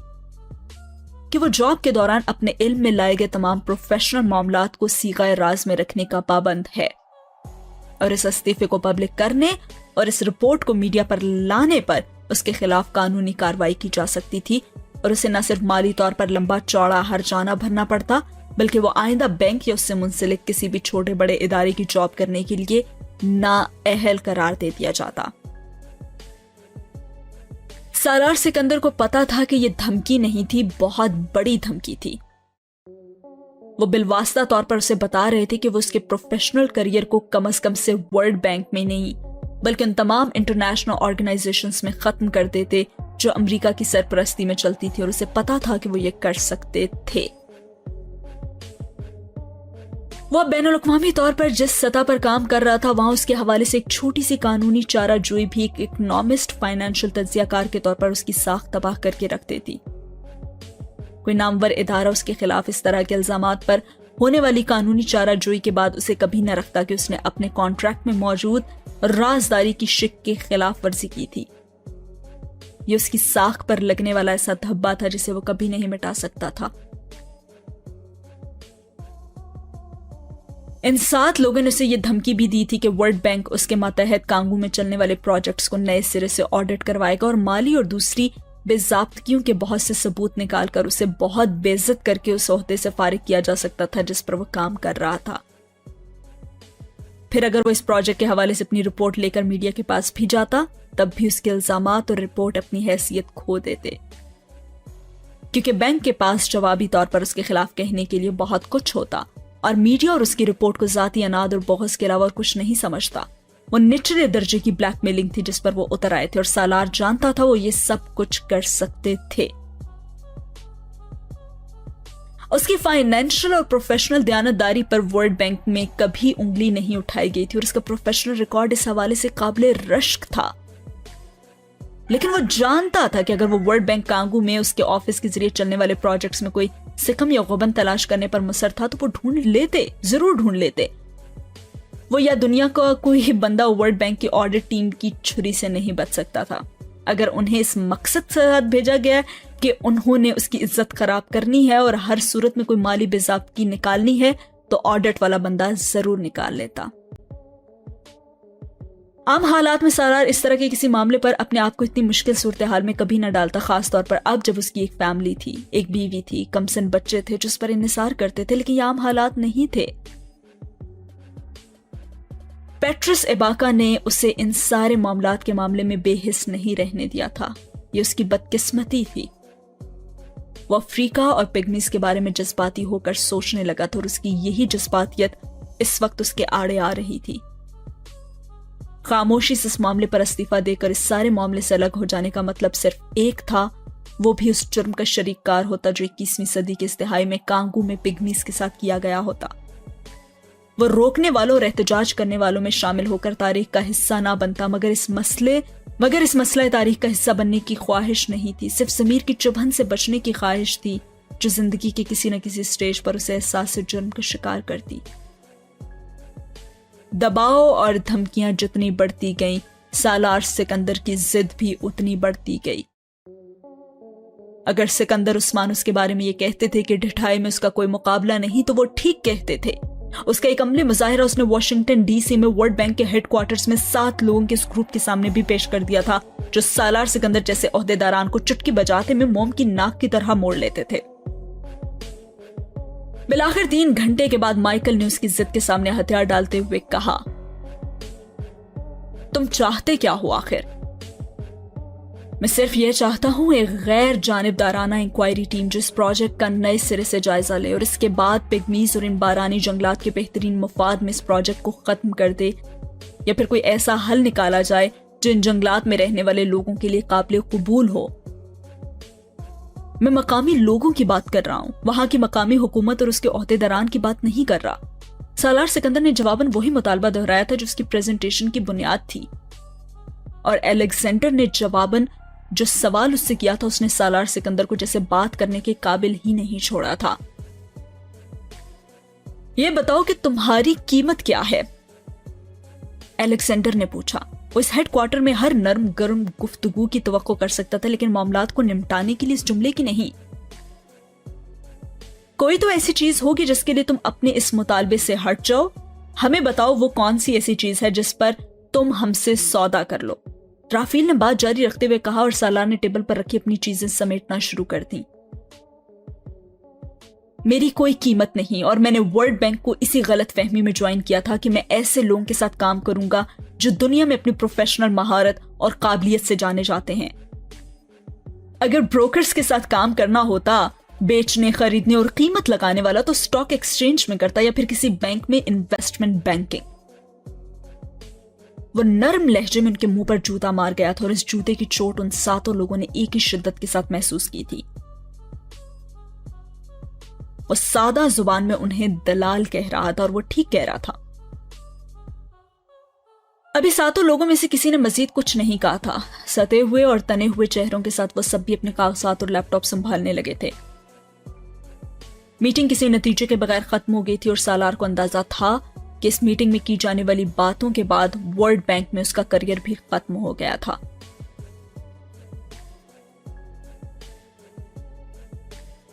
وہ میٹنگ ہیڈ کوارٹرز میں ہونے والی ہر میٹنگ کی طرح ریکارڈ ہوئی ہوگی. سالار کو اس کا اندازہ تھا، لیکن اسے یہ توقع نہیں تھی کہ وہ میٹنگ براہ راست کسی دوسری جگہ پیش بھی کی جا رہی تھی.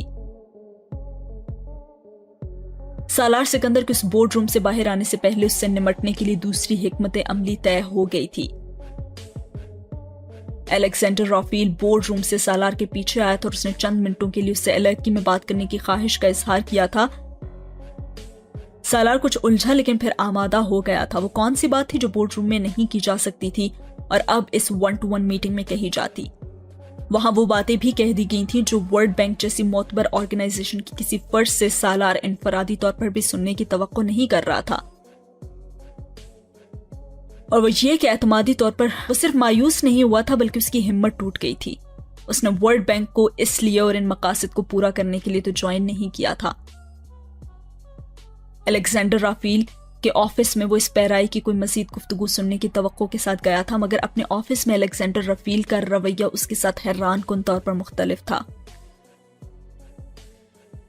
وہ کہنے لگا، مجھے یہ ماننے میں کوئی شبہ نہیں کہ میں تمہاری رپورٹ سے بہت متاثر ہوا ہوں، اور صرف میں نہیں، پریزیڈنٹ بھی. اس کے پہلے جملے نے اس کو حیران کر دیا تھا. وہ کافی کا کپ اس کے سامنے رکھتے ہوئے اپنا کپ لیے اپنی سیٹ کی طرف چلا گیا تھا. پریزیڈنٹ سے مراد رالف ایڈگر تھا جو اس وقت ورلڈ بینک کا پریزیڈنٹ تھا، اور رافیل اس کے قریب ترین معاونین میں سے تھا، بلکہ کئی اعتبار سے اس کو پریزیڈنٹ کا دست راز سمجھا جاتا تھا.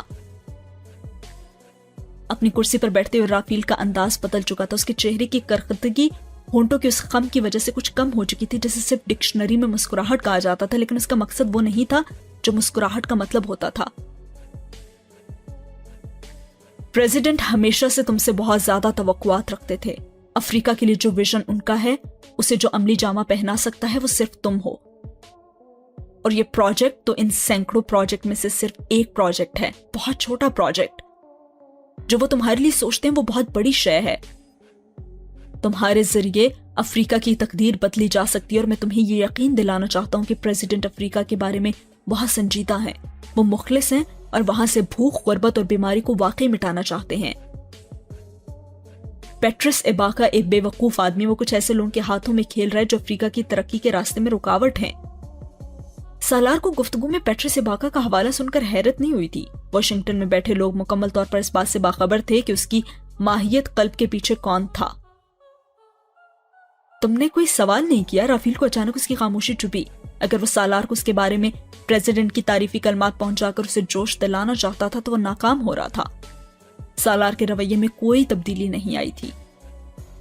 میرے پاس جو بھی سوال تھے وہ میں اپنی رپورٹ میں اٹھا چکا ہوں. مجھے خوشی ہے کہ پریزیڈنٹ افریقہ میں میرے کام اور اس رپورٹ سے متاثر ہے، لیکن میں زیادہ خوش تب ہوں گا جب اس رپورٹ پر مجھے ورلڈ بینک کا کوئی پازیٹیو رسپانس آئے گا. بینک تمہیں وائس پریزیڈنٹ کا عہدہ دینا چاہتا ہے، اور یہ پریزیڈنٹ کی ذاتی دلچسپی کی وجہ سے ہو رہا ہے. اس مہینے کے آخر تک 2 وائس پریزیڈنٹس اپنی ٹینیور مکمل کر کے اپنے عہدوں سے الگ ہو رہے ہیں، اور ان میں سے ایک سیٹ پر تمہیں اپوائنٹ کرنا چاہتے ہیں وہ. اور اسی سلسلے میں امریکن گورنمنٹ سے بھی بات ہوئی ہے ان کی. وہاں سے بھی رسپانس بہت پازیٹیو ہے. تم یقیناً ڈیزرو کرتے ہو کہ تمہیں تمہاری صلاحیت اور قابلیت کے حساب سے عہدہ دیا جائے. رافیل اس طرح بات کر رہا تھا جیسے بہت بڑا راز اس پر افشا کر رہا ہو، ایسا راز جس کو جاننے کے بعد سالار سکندر کی باتیں کھل جاتی۔ اس کی مایوسی کی انتہا نہیں رہی تھی جب اس نے میز کے دوسری طرف بیٹھے اپنے سے 15 سال چھوٹے اس 37 سالہ مرد کے چہرے کو اس خبر پر بھی بے تاثر پایا تھا۔ اور وائس پریزیڈنٹ کے عہدے کے بدلے میں مجھے کیا کرنا ہے؟ رافیل کو اپنی اتنی لمبی تقریر کے جواب میں اتنا ڈائریکٹ اور دو ٹوک سوال سننے کی توقع نہیں تھی۔ پریزیڈنٹ کو اس پروجیکٹ پر تمہاری سپورٹ چاہیے، مطلق اور غیر مشروط سپورٹ۔ رافیل نے اب لفاظی اور تمہیدوں میں وقت ضائع نہیں کیا تھا، اسے اندازہ ہو گیا تھا کہ سالار سکندر کے لیے دونوں چیزیں بیکار اور بے اثر تھیں۔ میرا خیال ہے میں وہ نہیں دے سکوں گا، اس پروجیکٹ کے حوالے سے میری جو رائے اور سٹینڈ ہے وہ میں بتا چکا ہوں۔ مراد اور عہدے میرے سٹینڈ کو بدل نہیں سکتے۔ میری خواہش ہے کہ افریقہ کے لیے پریزیڈنٹ اگر اتنی ہمدردی اور اخلاص رکھتے ہیں تو اس رپورٹ سے صرف متاثر نہ ہوں، وہ فوری طور پر اس پر کوئی ایکشن لیں۔ کیا کچھ اور ہے جو آپ کہنا چاہتے ہیں مجھ سے؟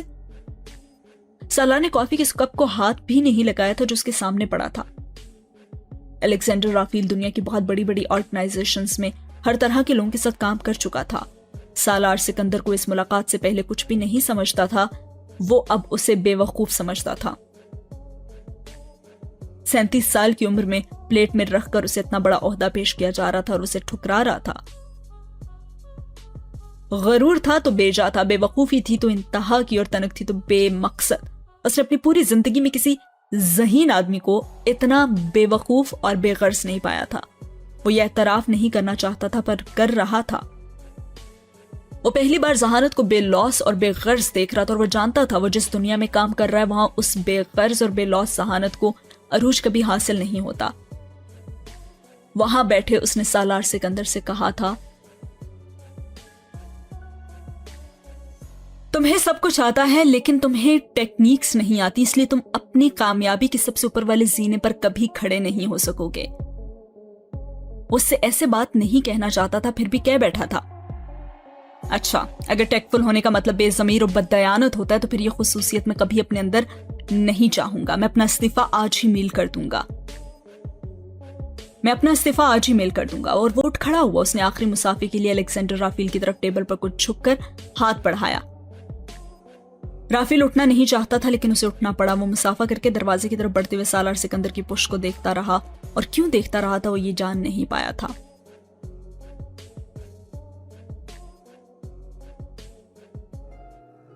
سالار سکندر جب ورلڈ بینک ہیڈ کوارٹر سے نکلا اس وقت بوندا باندی ہو رہی تھی۔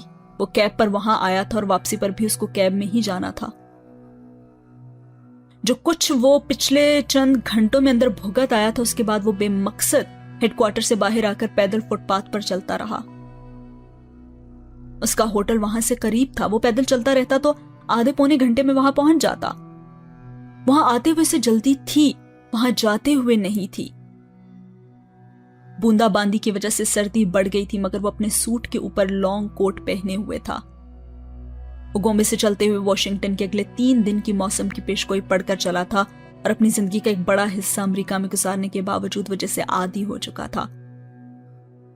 ایک لگی بندی اور مکان کے انداز میں زندگی گزارنے کا جہاں ہر چیز پہلے سے دیکھ کر کی جاتی ہے، موسم کا حال دیکھ کر سفر پلان کیا جاتا ہے، بکنگ کروا کر کسی ہوٹل کے لیے روانہ ہوا جاتا ہے، ہر چیز کے بارے میں پہلے سے طے کر لیا جاتا ہے۔ اس نے ورلڈ بینک میں اس جاب کا بھی اسی مکان کے اور پروفیشنل انداز میں ادراک کیا تھا، لیکن جو کچھ وہ اب بھگت رہا تھا وہ کبھی اس کے فرشتوں نے بھی نہیں سوچا تھا۔ ڈائریکٹریٹ کی ڈگری کے حصول کے باوجود وہ اس کی پہلی جاب تھی اور وہ اس جاب سے بہت خوش تھا۔ وہ اب زندگیوں کو 5، 10، 15، 20 سالوں کے تناظر میں دیکھتا تھا، کیونکہ اب اسے اپنے ساتھ ساتھ کچھ اور زندگیوں کی ذمہ داریوں کو بھی اٹھانا تھا، اور اب یکدم وہ اپنی پیشہ ورانہ زندگی کے سب سے بڑے بحران میں پھنس گیا تھا۔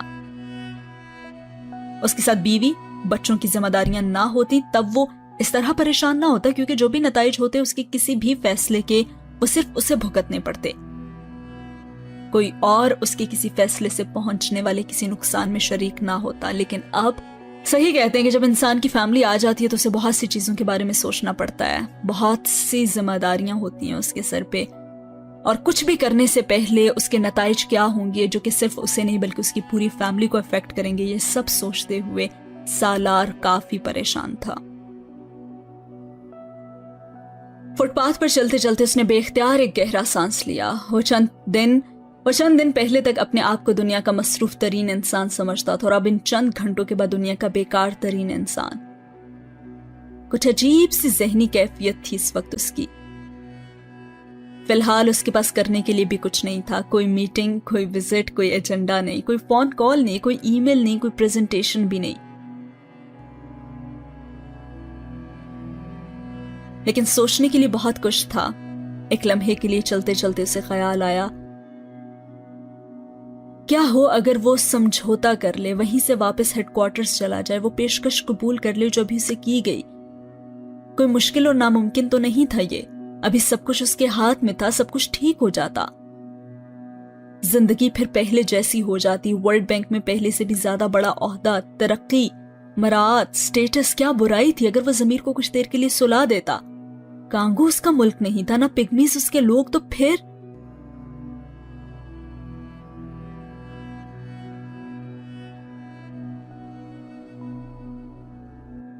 واقعی ٹھیک کہا تھا رافیل نے، وہ کیوں ان کے لیے سب کر رہا تھا، اور یہ سب کرتے کرتے اپنے آپ کو وہاں سے لے آیا تھا جہاں آگے کنواں تھا اور پیچھے کھائی۔ لیکن پھر اسے وہ ساری غربت اور بدحالی یاد آئی تھی جو اس نے ان لوگوں سے ملاقاتوں میں دیکھی تھی، وہ امید بھری نظریں یاد آئی تھی جن سے وہ اسے دیکھتے تھے، کاغذات کا وہ پلندہ یاد آیا تھا جس کا ایک ایک لفظ کہتا تھا کہ وہاں جو بھی ہو رہا تھا وہ انسانیت کی تذلیل تھی، وہ غلامی اور غلامانہ استحصال تھا جو اس کا مذہب 1400 سال پہلے ختم کر چکا تھا، اور یہ سب یاد کرتے ہوئے اسے بے انتہا امامہ یاد آئی تھی۔ اس نے جیب سے سیل فون نکال کر فٹ پاتھ پر چلتے ہوئے اسے کال کی، لیکن رابطہ نہیں ہوا۔ اسے لگا شاید سگنلز کا کوئی مسئلہ ہوگا۔ فون اس نے دوبارہ جیب میں ڈال دیا۔ ایک عجیب سی اداسی اور تنہائی نے اسے گھیر لیا تھا۔ حالانکہ وہاں فٹ پاتھ پر اس کے آس پاس سے درجنوں لوگ گزر رہے تھے اور برابر میں سڑک پر کئی گاڑیاں بھی چل رہی تھی، لیکن پھر بھی اس نے عجیب سی تنہائی محسوس کی تھی۔ یہ ویسی تنہائی تھی جو وہ امامہ کی عدم موجودگی میں محسوس کرتا تھا۔ اب وہ سوچنے لگا، مجھے لگتا ہے میری زندگی میں سکون نہیں ہے، اور اگر ہے بھی تو کچھ دیر کے لیے سب کچھ ٹھیک رہتا ہے اور پھر کچھ نہ کچھ غلط ہونے لگتا ہے۔ اس نے کئی بار امامہ سے یہ سنا تھا، اور وہ کبھی اس سے یہ اعتراض نہیں کر سکا تھا کہ یہ صرف اس کی نہیں، خود اس کی اپنی زندگی کا بھی یہی انداز تھا۔ کہیں نہ کہیں کچھ ٹھیک نہیں رہتا تھا اس کی زندگی میں بھی۔ اس فٹ پاتھ پر چلتے ہوئے ایک لمبے عرصے کے بعد سالار سکندر نے اپنی 37 سالہ زندگی کے حاصل محصول پر نظر دوڑائی تھی۔ نعمتیں یقیناً بے شمار تھی، اتنی کہ وہ گننے بیٹھتا تو گنتی بھول جاتی، لیکن بے سکونی تھی جو کسی بلا کی طرح ان کی زندگیوں کو اپنی گرفت میں لیے ہوئے تھی۔ وہ بے سکونی کی جڑ تک پہنچنے میں ناکام رہتا تھا تو وہ حافظ قرآن، عملی مسلمان تھا، عبادات اور حقوق العباد دونوں میں مثالی، گناہوں سے تائب، نعمتوں سے سرفراز، لیکن سکون دل کو ترستا ہوا خالی پن کا شکار۔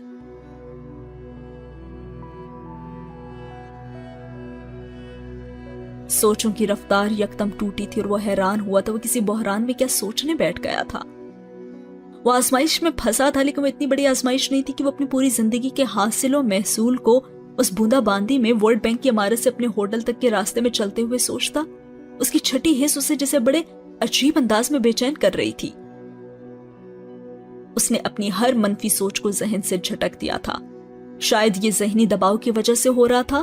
اس نے چند لمحوں کے لیے سوچا تھا اور پھر خود کو پرسکون کرنے کی کوشش کی۔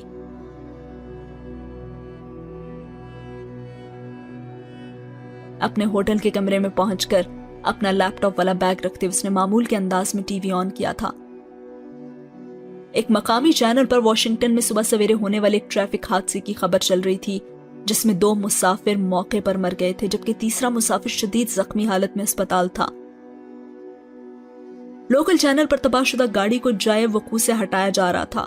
اپنا لانگ کوٹ اتارتے ہوئے سالار نے ہاتھ میں پکڑے ریموٹ سے چینل بدلنا چاہا، لیکن پھر سکرین پر چلنے والے ایک ٹکر کو دیکھتے ہوئے وہ جامد ہو گیا۔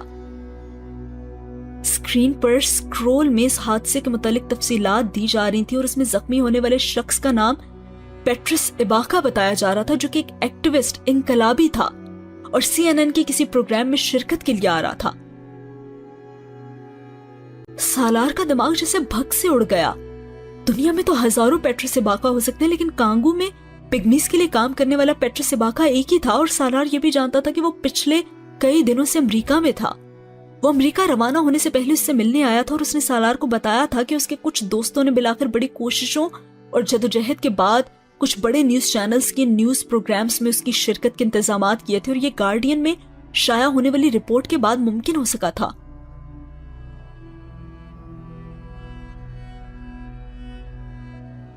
اس کا مطلب ہے کہ چھری میری گردن پر گرنے والی ہے، سالار نے مسکراتے ہوئے اس سے کہا۔ تم اگر اس پروجیکٹ کے حوالے سے ورلڈ بینک اور اس کے عہدیداران پر تنقید کرو گے تو سب سے پہلے میں ہی نظروں میں آؤں گا اور یہ چینلز مجھ سے رسپانس لینے کے لیے رابطہ کریں گے۔ سالار کو اس مشکل صورتحال کا اندازہ ہونے لگا تھا جس میں پیٹرس ایباکا کی انٹرویوز کے بعد پھنستا۔ وہ آتش فشاں جو بہت عرصے سے پک رہا تھا وہ اب پھٹنے والا تھا، اور پھٹنے کے ساتھ ساتھ وہ بہت سوں کو بھی ڈبونے والا تھا۔ لیکن میں تمہیں بچانے کی پوری کوشش کروں گا، ایباکا نے اسے یقین دلایا۔ میں تم پر کوئی تنقید نہیں کروں گا، بلکہ تمہاری سپورٹ کے لیے تمہاری تعریف کروں گا۔ تم تو اب آئے ہو، یہ پروجیکٹ تو تمہارے آنے سے پہلے جاری تھا۔ ایباکا بے حد سنجیدہ تھا، لیکن سالار کے ساتھ ساتھ وہ خود بھی جانتا تھا کہ اس کی یہ یقین دہانی خوش فہمی کے علاوہ کچھ نہیں تھا۔ سالار سکندر اس پروجیکٹ کی سربراہی کر رہا تھا، اور نہ اسے جمعہ 8 دن آئے ہوئے تھے، اور نہ وہ اتنا احمق ہو سکتا تھا کہ کسی پروجیکٹ کی تفصیلات جانے بغیر اسے جوائن کر لیتا۔ اگر وہ اس کا حصہ تھا تو کسی نہ کسی حد تک اسے بھی میڈیا کی شدید تنقید کا سامنا ہونے والا تھا۔ ایباکا کی تعریف ورلڈ بینک کی انتظامیہ کی نظروں میں اس کا امیج خراب کرتی اور اس کی خاموشی دنیا کی نظروں میں۔ تم جلد سے جلد ورلڈ بینک چھوڑ دو، میں تمہاری رپورٹ کا حوالہ دوں گا کہ اس پروجیکٹ سے ناخوش تھے تم، اور تمہاری اس پوزیشن کو چھوڑنے کی وجہ بھی یہی تھی۔ ایباکا نے جیسے اسے ایک اور راہ دکھائی تھی۔ میں اس سے پہلے کوشش ضرور کروں گا کہ بینک کو مجبور کر سکوں کہ اس پروجیکٹ پر نظر ثانی کریں۔ جو راستہ وہ سالار کے لیے نکال رہا تھا وہ سالار کو بھی پتا تھا، لیکن اس کے باوجود ایک آخری کوشش وہ کرنا چاہتا تھا۔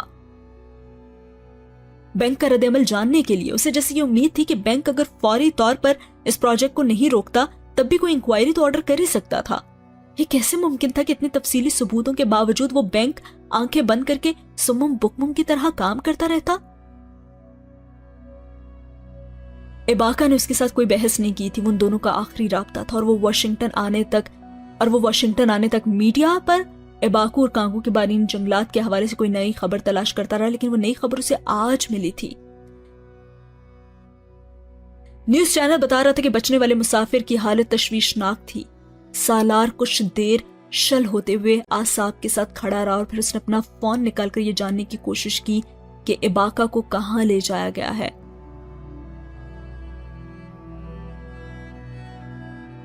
عجیب اتفاق تھا، لیکن یکدم جیسے اس کا فون رابطوں کے مسائل کا شکار ہونے لگا تھا۔ کچھ ہی دیر پہلے کانگو میں وہ امامہ سے رابطہ نہیں کر پایا تھا، اور اب وہ لوکل کال نہیں کر پا رہا تھا۔ کچھ دیر اپنے سیل فون کے ساتھ مصروف رہنے کے بعد ناکامی پر سالار نے جیسے جھنجھلا کر کمرے میں موجود فون لائن اٹھا کر اسے استعمال کرنے کی کوشش کی، اور وہ فون لائن بھی کام نہیں کر رہی تھی۔ سالار حیران ہوا تھا، وہ ایک 5 اسٹار ہوٹل تھا اور اس کی فون لائن کا ڈائریکٹ کام نہ کرنا حیران کن تھا۔ اس نے انٹرکام پر آپریٹر کے ذریعے ایک کال بک کروائی تھی۔ اگلا آدھا گھنٹہ وہ آپریٹر کی کال کا انتظار کرتا رہا، اور وہ پہلا موقع تھا جو سالار کو ایک عجیب سی بے چینی محسوس ہوئی۔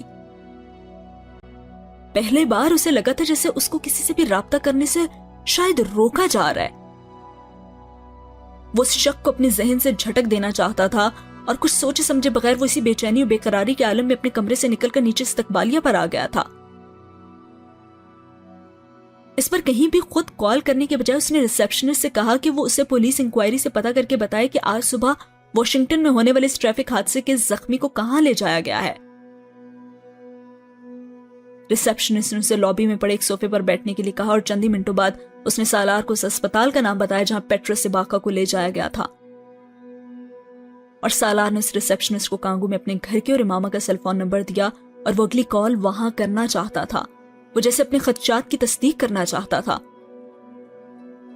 कुछ देर तक कोशिश करते रहने के बावजूद रिसेप्शनिस्ट उससे कहा था कि उसके घर के नंबर्स या इमामा के सेल फोन किसी पर कॉल नहीं हो पा रही।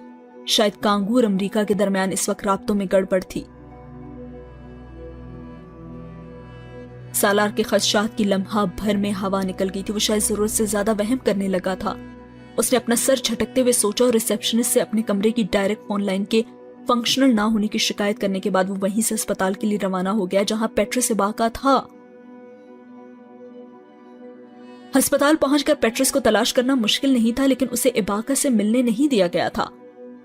वो मखदूश हालत में था और उसकी सर्जरी के बाद उसे मसनूई तनफ्फुस पर रख दिया गया था। अपने आप को इबाका का रिश्तेदार जाहिर करने पर उसे बहरहाल इबाका को दूर से एक नजर देखने की इजाजत मिल गई थी। अस्पताल के आईसीयू में नलियों, तारों और पट्टियों में जकड़े इबाका को सालार पहली नजर में पहचान नहीं सका था।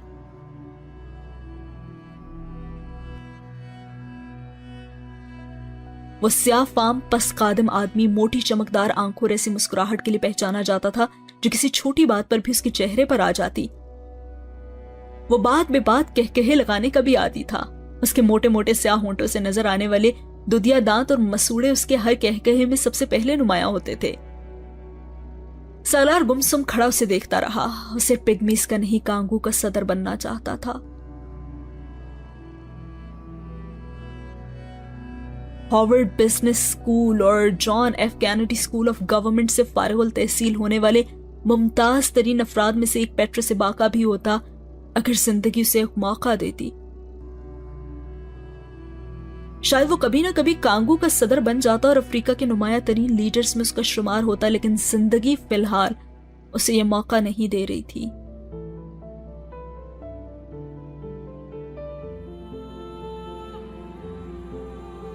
वहां खड़े खड़े सालार को एक बार फिर जैसे ख्याल आया था कि वो चाहता तो अब भी ये सब ठीक कर सकता था। इबाका मर रहा था और उसके मरने के साथ ही वो सारे हकाइक और शवाहिद भी गायब हो जाने वाले थे।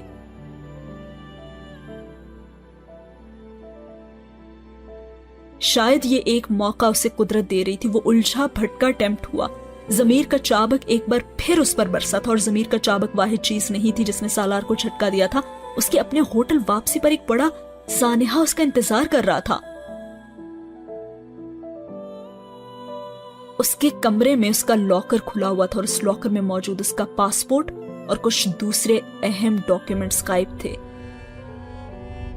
सिर्फ इतना ही नहीं बल्कि उसका वो बैग भी गायब था जिसमें उसका लैपटॉप था और इस रिपोर्ट से मुतल्लिका तमाम सबूतों की कॉपियां भी। सालार को चंद लम्हों के लिए यकीन नहीं आया। उसे लगा वो उसका कमरा नहीं होगा, वो शायद गलती से किसी और कमरे में दाखिल हो गया था। यह हमाकत की इंतहा थी, लेकिन उसने जैसे अपने कमरे से निकलकर दरवाजे पर नंबर पड़ा था, उसी का कमरा था। हवास बाख्तगी के आलम में वो दोबारा कमरे में दाखिल हुआ और उसने पागलों की तरह कमरे की एक एक चीज को छाना, देखा। जिस ज़हनी कैफियत से वो गुजर रहा था उसमें उसने खुद ही उन सब चीजों को, उसे लगा कि शायद कहीं रख दिया होगा। कमरे में कुछ नहीं था, लेकिन वो एक 5 स्टार होटल था और अगरचे होटल के कमरे में रखी जाने वाली किसी भी किस्म की कीमती अशिया के लिए लॉकर फराहम करने के साथ ही वो हर तरह की जिम्मेदारी से बरी जमा हो चुके थे और इसके बावजूद सालार को यकीन नहीं आया था कि सब कुछ हो चुका था। कोई इसके कमरे में उसके ट्रैवल डॉक्यूमेंट्स और लैपटॉप क्यों लेकर जाता? इससे भी बड़ा सवाल कि कौन लेकर गया था। बेहद तैश के आलम में उसने फोन उठाकर फौरी तौर पर अपने साथ होने वाले वाकये की इत्तला मैनेजर को देते हुए उसे कमरे में तलब किया था। उसे उस वक्त भी यकीन था कि कॉरिडोर में लगे सीसीटीवी फुटेज की मदद से बड़े आराम से उसके अदम मौजूदगी में उसके कमरे में दाखिल होने वाले किसी भी शख्स का पता चल जाएगा। लेकिन मैनेजर और सिक्योरिटी गार्ड्स के इस कमरे में आते ही सालार का दिमाग ये जानकर भग से उड़ गया कि इस पूरे फ्लोर पर सफाई से मुतल्लिका काम करने के लिए पिछले 2 घंटे इस फ्लोर के सीसीटीवी कैमरे ऑफ कर दिए गए थे और यह नाकाबिले यकीन बात थी। उसे लगा था एकदम जैसे उसके हाथ पांव कट गए। इसके बावजूद उसके पास कुछ नहीं था। उसका लैपटॉप, उसका बैग, कहाँ गए थे वो सब? उनके गायब होने का मतलब था कि वो बिल्कुल दुरुस्त था।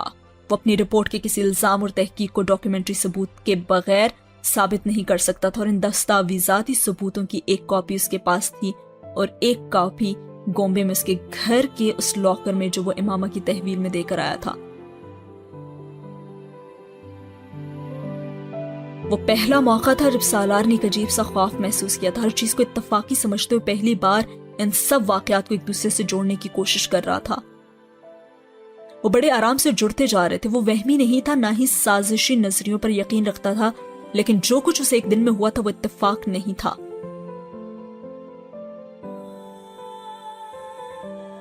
پیٹرس اباکا کے ایک حادثے میں زخمی ہونا بھی اب اسے ایک اتفاق نہیں لگ رہا تھا. کوئی تھا جو پیٹرس اباکا کو کوئی نقصان پہنچانے کے بعد اس کے ہاتھ پاؤں کاٹ کر اسے بے بس کر رہا تھا. پہلا خیال جو اسے وہاں کھڑے کھڑے آیا تھا وہ امامہ اور اپنے بچوں کے تحفظ کا تھا. ایک فون بوتھ سے اس نے ایک بار پھر کانگو میں اپنے گھر کے نمبر اور امامہ کا نمبر ملانے کی کوشش کی اور نتیجہ وہی آیا. اس کا ذہن معاف ہو رہا تھا. اس نے اپنے فون پر ای میل، سوشل میسجنگ کے ذریعے بھی امامہ سے رابطہ کرنے کی کوشش کی، لیکن کسی ای میل، کسی میسج کا جواب نہیں آیا تھا. سالار نے باری باری پاگلوں کی طرح اپنے آفس کے ہر شخص کو کال کرنے شروع کی جو اس کے سٹاف میں شامل تھا اور جن کے نمبر اس وقت اس کے پاس تھے، لیکن کوئی بھی ایسا نمبر نہیں تھا جس پر رابطہ ہوتا. اس نے بالآخر پاکستان میں سکندر عثمان کو فون کیا اور جب اسے فون پر ان کی آواز سنائی دی تو وہ کچھ دیر کے لیے تو اسے یقین ہی نہیں آیا تھا کہ وہ بالآخر کسی سے بات کرنے میں کامیاب ہو گیا تھا.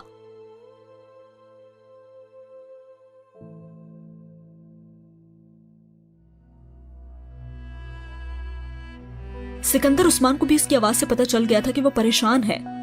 سالار نے کوئی تفصیلات بتائے بغیر مختصر انہوں نے یہ بتایا کہ وہ اپنی سفری دستاویزات گوا بیٹھا ہے اور اس وجہ سے فوری طور پر اگلی فلائٹ پکڑ کر واپس نہیں جا سکتا تھا اور وہ امامہ سے رابطہ بھی نہیں کر پا رہا تھا. اس نے سکندر سے کہا کہ وہ پاکستان سے امامہ کو کال کریں اور اگر اس سے رابطہ نہ ہو سکے تو پھر فوراً آفس میں اپنے جاننے والوں کے ذریعے کنشاسا میں پاکستان ایمبیسی کے ذریعے اسے تلاش کریں اور فوری طور پر اسے کہیں کہ وہ لاکر میں پڑے سارے ڈاکیومنٹ سمیت ایمبیسی چلی جائے. سکندر عثمان بری طرح کھٹکے تھے. ایسا کیا ہوا تھا کہ تمہیں یہ سب کچھ کرنا پڑ رہا ہے؟ سالار سب کچھ ٹھیک تو ہے نا؟ پاپا اس وقت میں جو آپ سے کہہ رہا ہوں صرف وہ کریں، میرے پاس وقت نہیں ہے، میں ڈیٹیلز آپ کو بعد میں بتاؤں گا. وہ جھنجھلا گیا تھا. میں تھوڑی دیر تک آپ کو خود کال کر کے پوچھتا ہوں، آپ میرے فون کال پر مت کیجیے گا، نہ ہی میرے نمبر پر میرے لیے کوئی میسج چھوڑیے گا. اس نے باپ کو مزید تاکید کی. سالار تم مجھے پریشان کر رہے ہو. سکندر عثمان کو ان ہدایات کے بعد خوفزدہ ہونا لازمی تھا. سالار نے فون بند کر دیا اور باپ کو یہ نہیں بتا سکتا تھا کہ اس کے اپنے حواس ان سے زیادہ خراب ہو رہے تھے. فون بوتھ سے کچھ فاصلے پر پڑی ایک بینچ پر بیٹھتے ہوئے اس نے بے اختیار خود کو ملامت کی.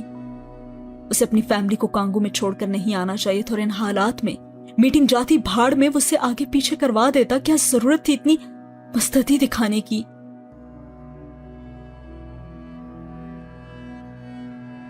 اب رات ہو رہی تھی اور صبح سے لے کر اس وقت تک اس کے فون پر کوئی کال، کوئی ٹیکسٹ میسج نہیں آیا تھا اور یہ ممکن نہیں تھا تب تک جب تک اس کے فون کو مانیٹر نہ کیا جا رہا ہو یا اس کے سگنلز کو کنٹرول نہ کیا جا رہا ہو. فون سگنلز کو بہترین حالت میں دکھا رہا تھا مگر سالار کو یقین تھا کہ اس کا فون اور فون کے ذریعے ہونے والے تمام رابطوں کو کنٹرول کیا جا رہا ہے اور کس لیے یہ وہ سمجھ نہیں پا رہا تھا. وہ اگر اسے نقصان پہنچانا چاہتے تھے تو ان سب ہتھ کنڈوں کے بغیر نقصان پہنچاتے جیسے پیٹرس پر وار کیا تھا، اور انہیں اگر اسے بینک سے نکالنا تھا تو یہ کام خود ہی کر سکتے تھے. پھر یہ سب کچھ کیوں ہو رہا تھا؟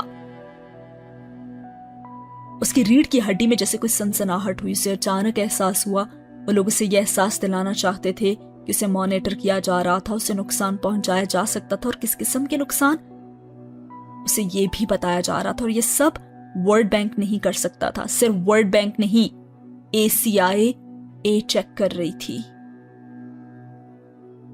پتہ نہیں جو پسینے چھوٹے تھے وہ جسم کے ٹھنڈا ہونے پر چھوٹے تھے یا گرم ہونے پر،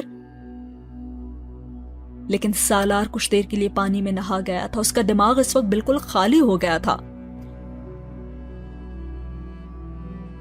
یہ کبھی اس کے فرشتوں نے بھی نہیں سوچا تھا کہ وہ کبھی کسی ایسے معاملے میں انوالو ہو سکتا ہے کہ CIA اس کے پیچھے پڑ جاتی. اور اب اسے اندازہ ہو رہا تھا کہ وہ پروجیکٹ ورلڈ بینک کی خواہش نہیں، امریکہ کی خواہش تھا، اور وہ اسے پایہ تکمیل تک پہنچانے کے لیے کسی بھی حد تک جا سکتا تھا.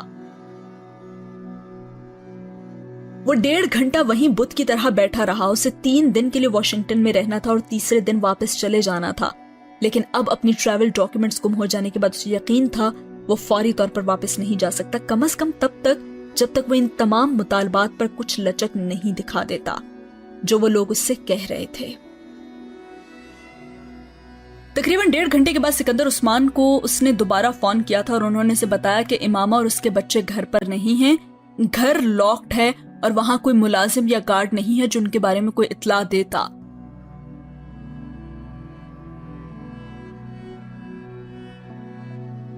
एम्बेसी के अफसरान ने कांगू के वजारत दाखिला के साथ इस सिलसिले में राब्ता किया था, मगर उसकी फैमिली के बारे में जो भी पता था वो फौरन पता नहीं चल सकता था, कुछ वक्त तो लगना था। जो कुछ वो फोन पर सुन रहा था उसके जिस्म में कपकपाहट दौड़ने के लिए काफी था। इमामा और उसके बच्चे कहीं नहीं जा सकते थे, उससे पूछे और इसे इत्तला दिए बगैर गार्ड्स बैंक के फराहम किए हुए थे, और ये कैसे मुमकिन था कि घर लॉक्ड होने पर भी वहां से चले गए। मैं कोशिश कर रहा हूं फौरी तौर पर एम्बेसी मेरे वीजे का इंतजाम करे और मैं वहां जाकर खुद इस सारे मामले को देखूं। सिकंदर उस्मान उसे तसल्ली देने की कोशिश कर रहे थे। और तुम भी कोशिश करो कि फौरी तौर पर वहां पहुंचो, अमेरिकन एम्बेसी को इनकी गुमशुदगी की इत्तला दो। तुम तो अमेरिकन नेशनल हो, तुम्हारे बच्चे भी, वो हमारी एम्बेसी ज्यादा मुस्तैदी से उन्हें तलाश करेंगे।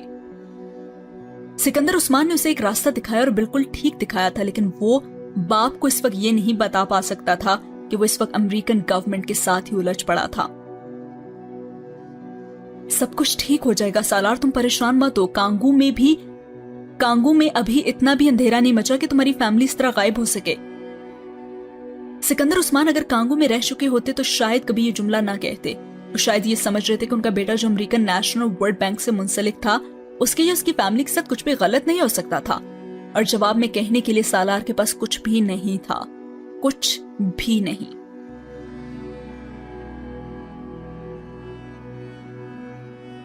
आज वो महावरतन नहीं बल्कि हकीकतन गूंगा हुआ था, और जो कुछ वो बोल नहीं पा रहा था तो उसका दिल चाह रहा था कि वो गला फाड़ फाड़ कर बेहंगम आवाज में चिल्लाए।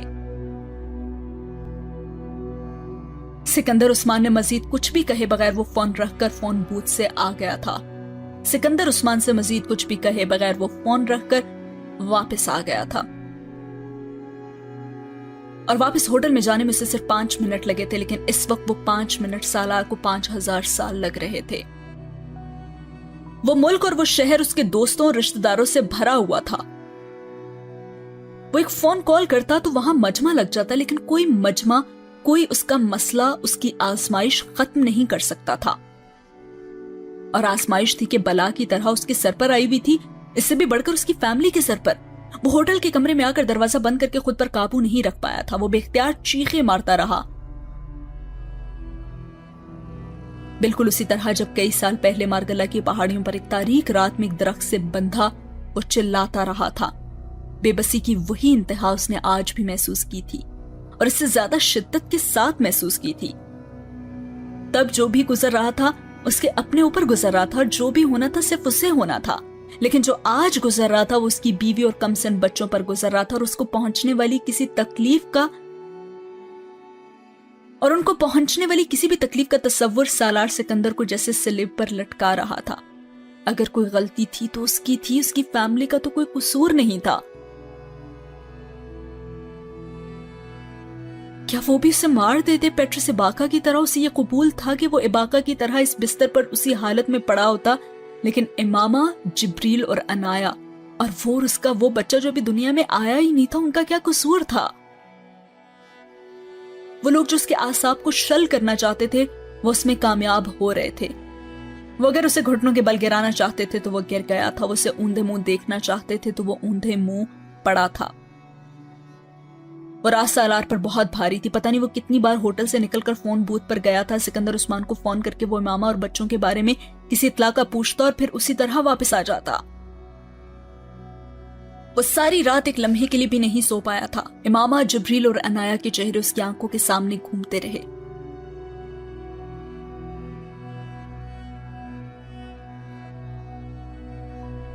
अगली सुबह वो ऑफिस के औकात की शुरू होने से बहुत देर पहले वर्ल्ड बैंक के हेडक्वार्टर पहुंच गया था। अलेक्जेंडर राफेल ने अपने कमरे में आते हुए सालार सिकंदर को बड़े इत्मीनान से देखा था। ये वो सालार नहीं था जो कल यहां आया था। एक दिन और एक रात ने उसे जैसे पहाड़ से मट्टी बना दिया था। मुझे प्रेसिडेंट से मिलना है, उसने आते ही जो जुमला कहा था, राफेल उससे उस जुमले की तवक्को नहीं कर रहा था। उसका ख्याल था वो कहेगा कि वो इनकी तमाम शरायत मानने के लिए तैयार था, लेकिन वो कुछ और कह रहा था। प्रेसिडेंट से मुलाकात बहुत मुश्किल है, ये तो कम से कम इस महीने में तो ये मुमकिन नहीं है, और फिर उस मुलाकात की जरूरत क्यों पेश आ गई तुम्हें? अगर तुम्हें वो सब कुछ दोहराना है जो तुम कल यहाँ कहकर गए थे, तो वो मैं प्रेसिडेंट तक पहुंचा चुका हूं। राफेल आज उस टोन में बात कर रहा था जिस टोन में वो कल बोर्ड रूम में बैठा बात कर रहा था। कुछ लम्हों के लिए सालार की समझ में नहीं आया कि वो क्या कहे। वो वर्ल्ड बैंक के हेडक्वार्टर में बैठकर रोना नहीं चाहता था, लेकिन इस वक्त उसे वही लग रहा था।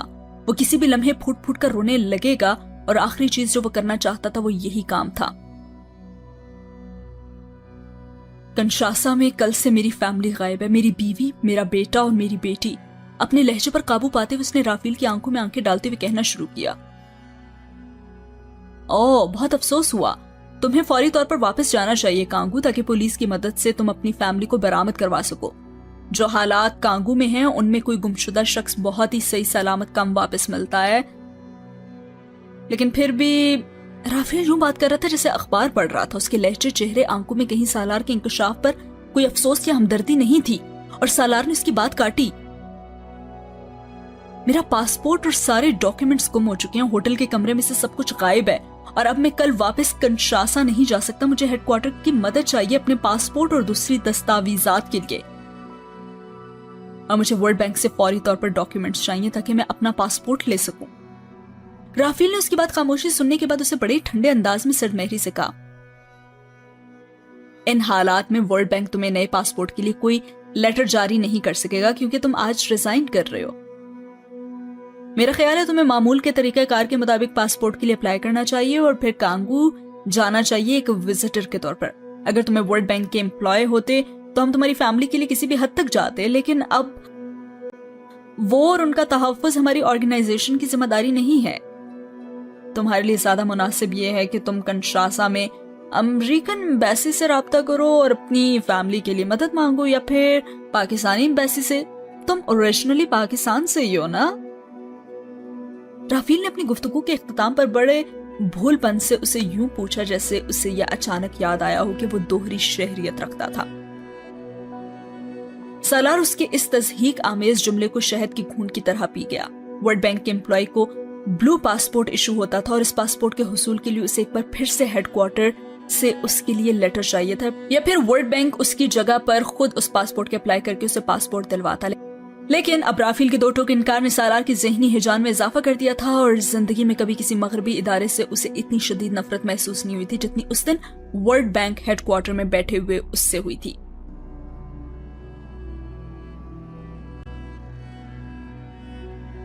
वो अपनी जिंदगी के बेहतरीन साल और बेहतरीन सलाहियतें मगरब को देता आया था।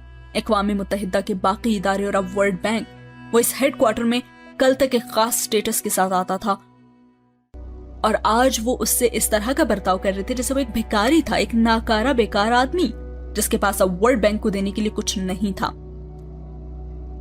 उन्हें उसकी इतनी ही दयानतदारी, इखलास और ज़मीर चाहिए था जो सिर्फ उनके इदारे और तहसीब की तरक्की के लिए जरूरी था।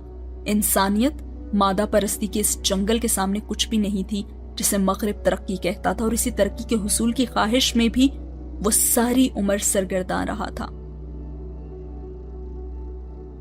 बाज लम्हे इंसानों की जिंदगी में तब्दीली के होते हैं, बड़ी बड़ी तब्दीलियों के। सिर्फ एक लम्हे की जरूरत होती है जो इंसान को बहुत सारी जंजीरों से आजाद कर देता है।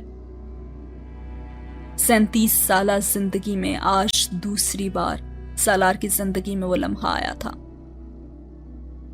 पहली बार मारगला की पहाड़ी पर मौत के खौफ की गिरफ्त में वो इस तरह से जिंदगी से ताइब हो गया था जो वो गुजारता आया था, और आज दूसरी बार वो इमामा और अपने बच्चों की मौत के खौफ और वर्ल्ड बैंक में अपने सीनियर्स के हाथों मिलने वाली हितक और जलील के बाद वो फैसला कर बैठा था जो वो अब तक करते हुए झिझकता और कतराता रहा था। बास खौफ सारे खौफ खा जाते हैं। सालार सिकंदर के साथ भी उस दिन यही हुआ था।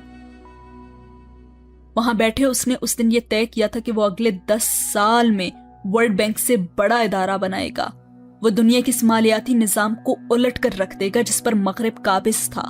वो सारी उम्र मगरबी इदारों में मगरबी तालीम हासिल करता रहा था, और वो मगरिब का मद्दाह था لیکن وہ مغرب کا متی نہیں سن سکتا تھا۔ ذلت بہت کم لوگوں کو متی بناتی ہے، تذلیل لوگوں کو منتقمل مزاجی سکھاتی ہے، بدلہ لینے پر مجبور کرتی ہے، لیکن سالار سکندر نے اپنی پروفیشنل زندگی میں پہلی بار ایسی تذلیل چکھی تھی۔ ذلت، تذلیل، جتنے بھی لفظ اس احساس کے لیے استعمال ہو سکتے تھے اس کو محسوس ہوئے تھے۔ مغرب کی مشینری کا ایک بہترین اور کارآمد پرزہ بن کر بھی وہ صرف ایک پرزہ ہی بن سکا تھا، جس کی مدت، میعاد اور ضرورت ختم ہونے پر اسے ناکارہ سمجھ کر پھینک دیا جاتا۔ وہ سمجھتا تھا کہ وہ اپنی قابلیت، اپنی مہارت اور اپنے کام سے جانا جاتا ہے۔ وہ خود کو اہم نہیں، اہم ترین سمجھتا تھا، لیکن اس کا یہ یقین خوش فہمی نکلی تھی۔ تبھی الیگزینڈر رافیل نے بظاہر بے نیازی جتاتے ہوئے کہا، تم مزید کسی ایشو کے بارے میں بات کرنا چاہتے ہو؟ نہیں، کچھ نہیں۔ مزید کچھ بھی کہے بغیر اٹھ گیا۔ رافیل پہنچ کر رہ گیا تھا۔ وہ اسے اپنی بیوی بچوں کی زندگی کے لیے گڑگڑاتا دیکھنا چاہتا تھا۔ اپنے پاسپورٹ کو ایشو کرانے کے لیے ورلڈ بینک کی اپروول اور تعاون کی بھیک مانگتے ہوئے پھر بالآخر ان ٹرمز اور کنڈیشنز کو مانتے ہوئے استعفیٰ دینے یا کانگو میں اس پروجیکٹ کو جاری رکھنے کی، جس کے لیے وہ کل یہاں بیٹھا تھا۔ لیکن سالار سکندر ان حالات میں بھی اٹھ کر چلا گیا تھا اور رافیل کو لگا اس کا ذہنی توازن خراب ہو گیا ہے۔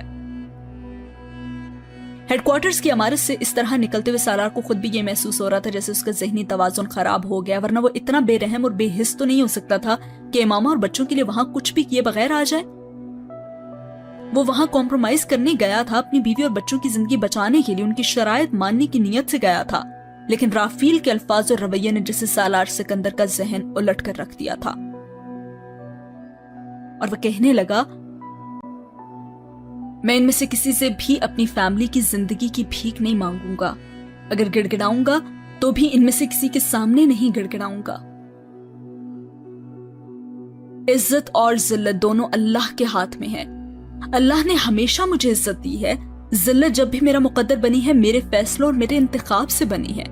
میں آج بھی اللہ سے عزت ہی مانگوں گا، پھر اللہ مجھے عزت نہیں ذلت دے گا تو میں اللہ کی دی ہوئی ذلت بھی قبول کروں گا، لیکن میں دنیا میں کسی اور شخص سے ذلت نہیں لوں گا، نہیں جھکوں گا، نہ کمپرومائز کروں گا، کم از کم اب اس سب کے بعد تو نہیں۔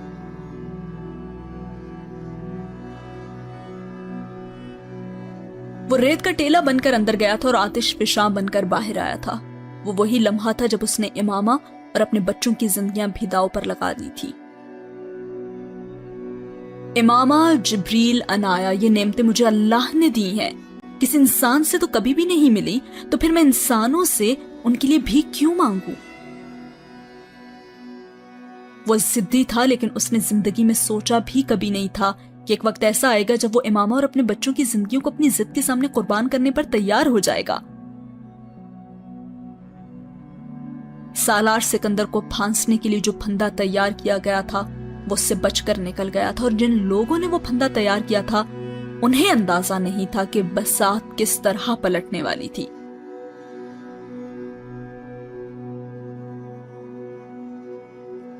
وہ اس کو صرف مات دینا چاہتے تھے، لیکن سالار انہیں شہمات دینا چاہتا تھا، اور اللہ بے شک بہترین تدبیر کرنے والا ہے۔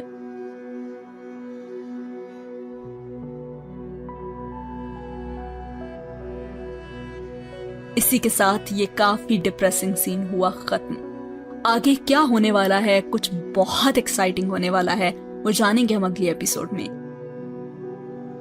کامنٹ باکس میں ضرور بتائیے گا کہ آج کی پوری ایپیسوڈ میں آپ کا سب سے فیورٹ سین کون سا تھا۔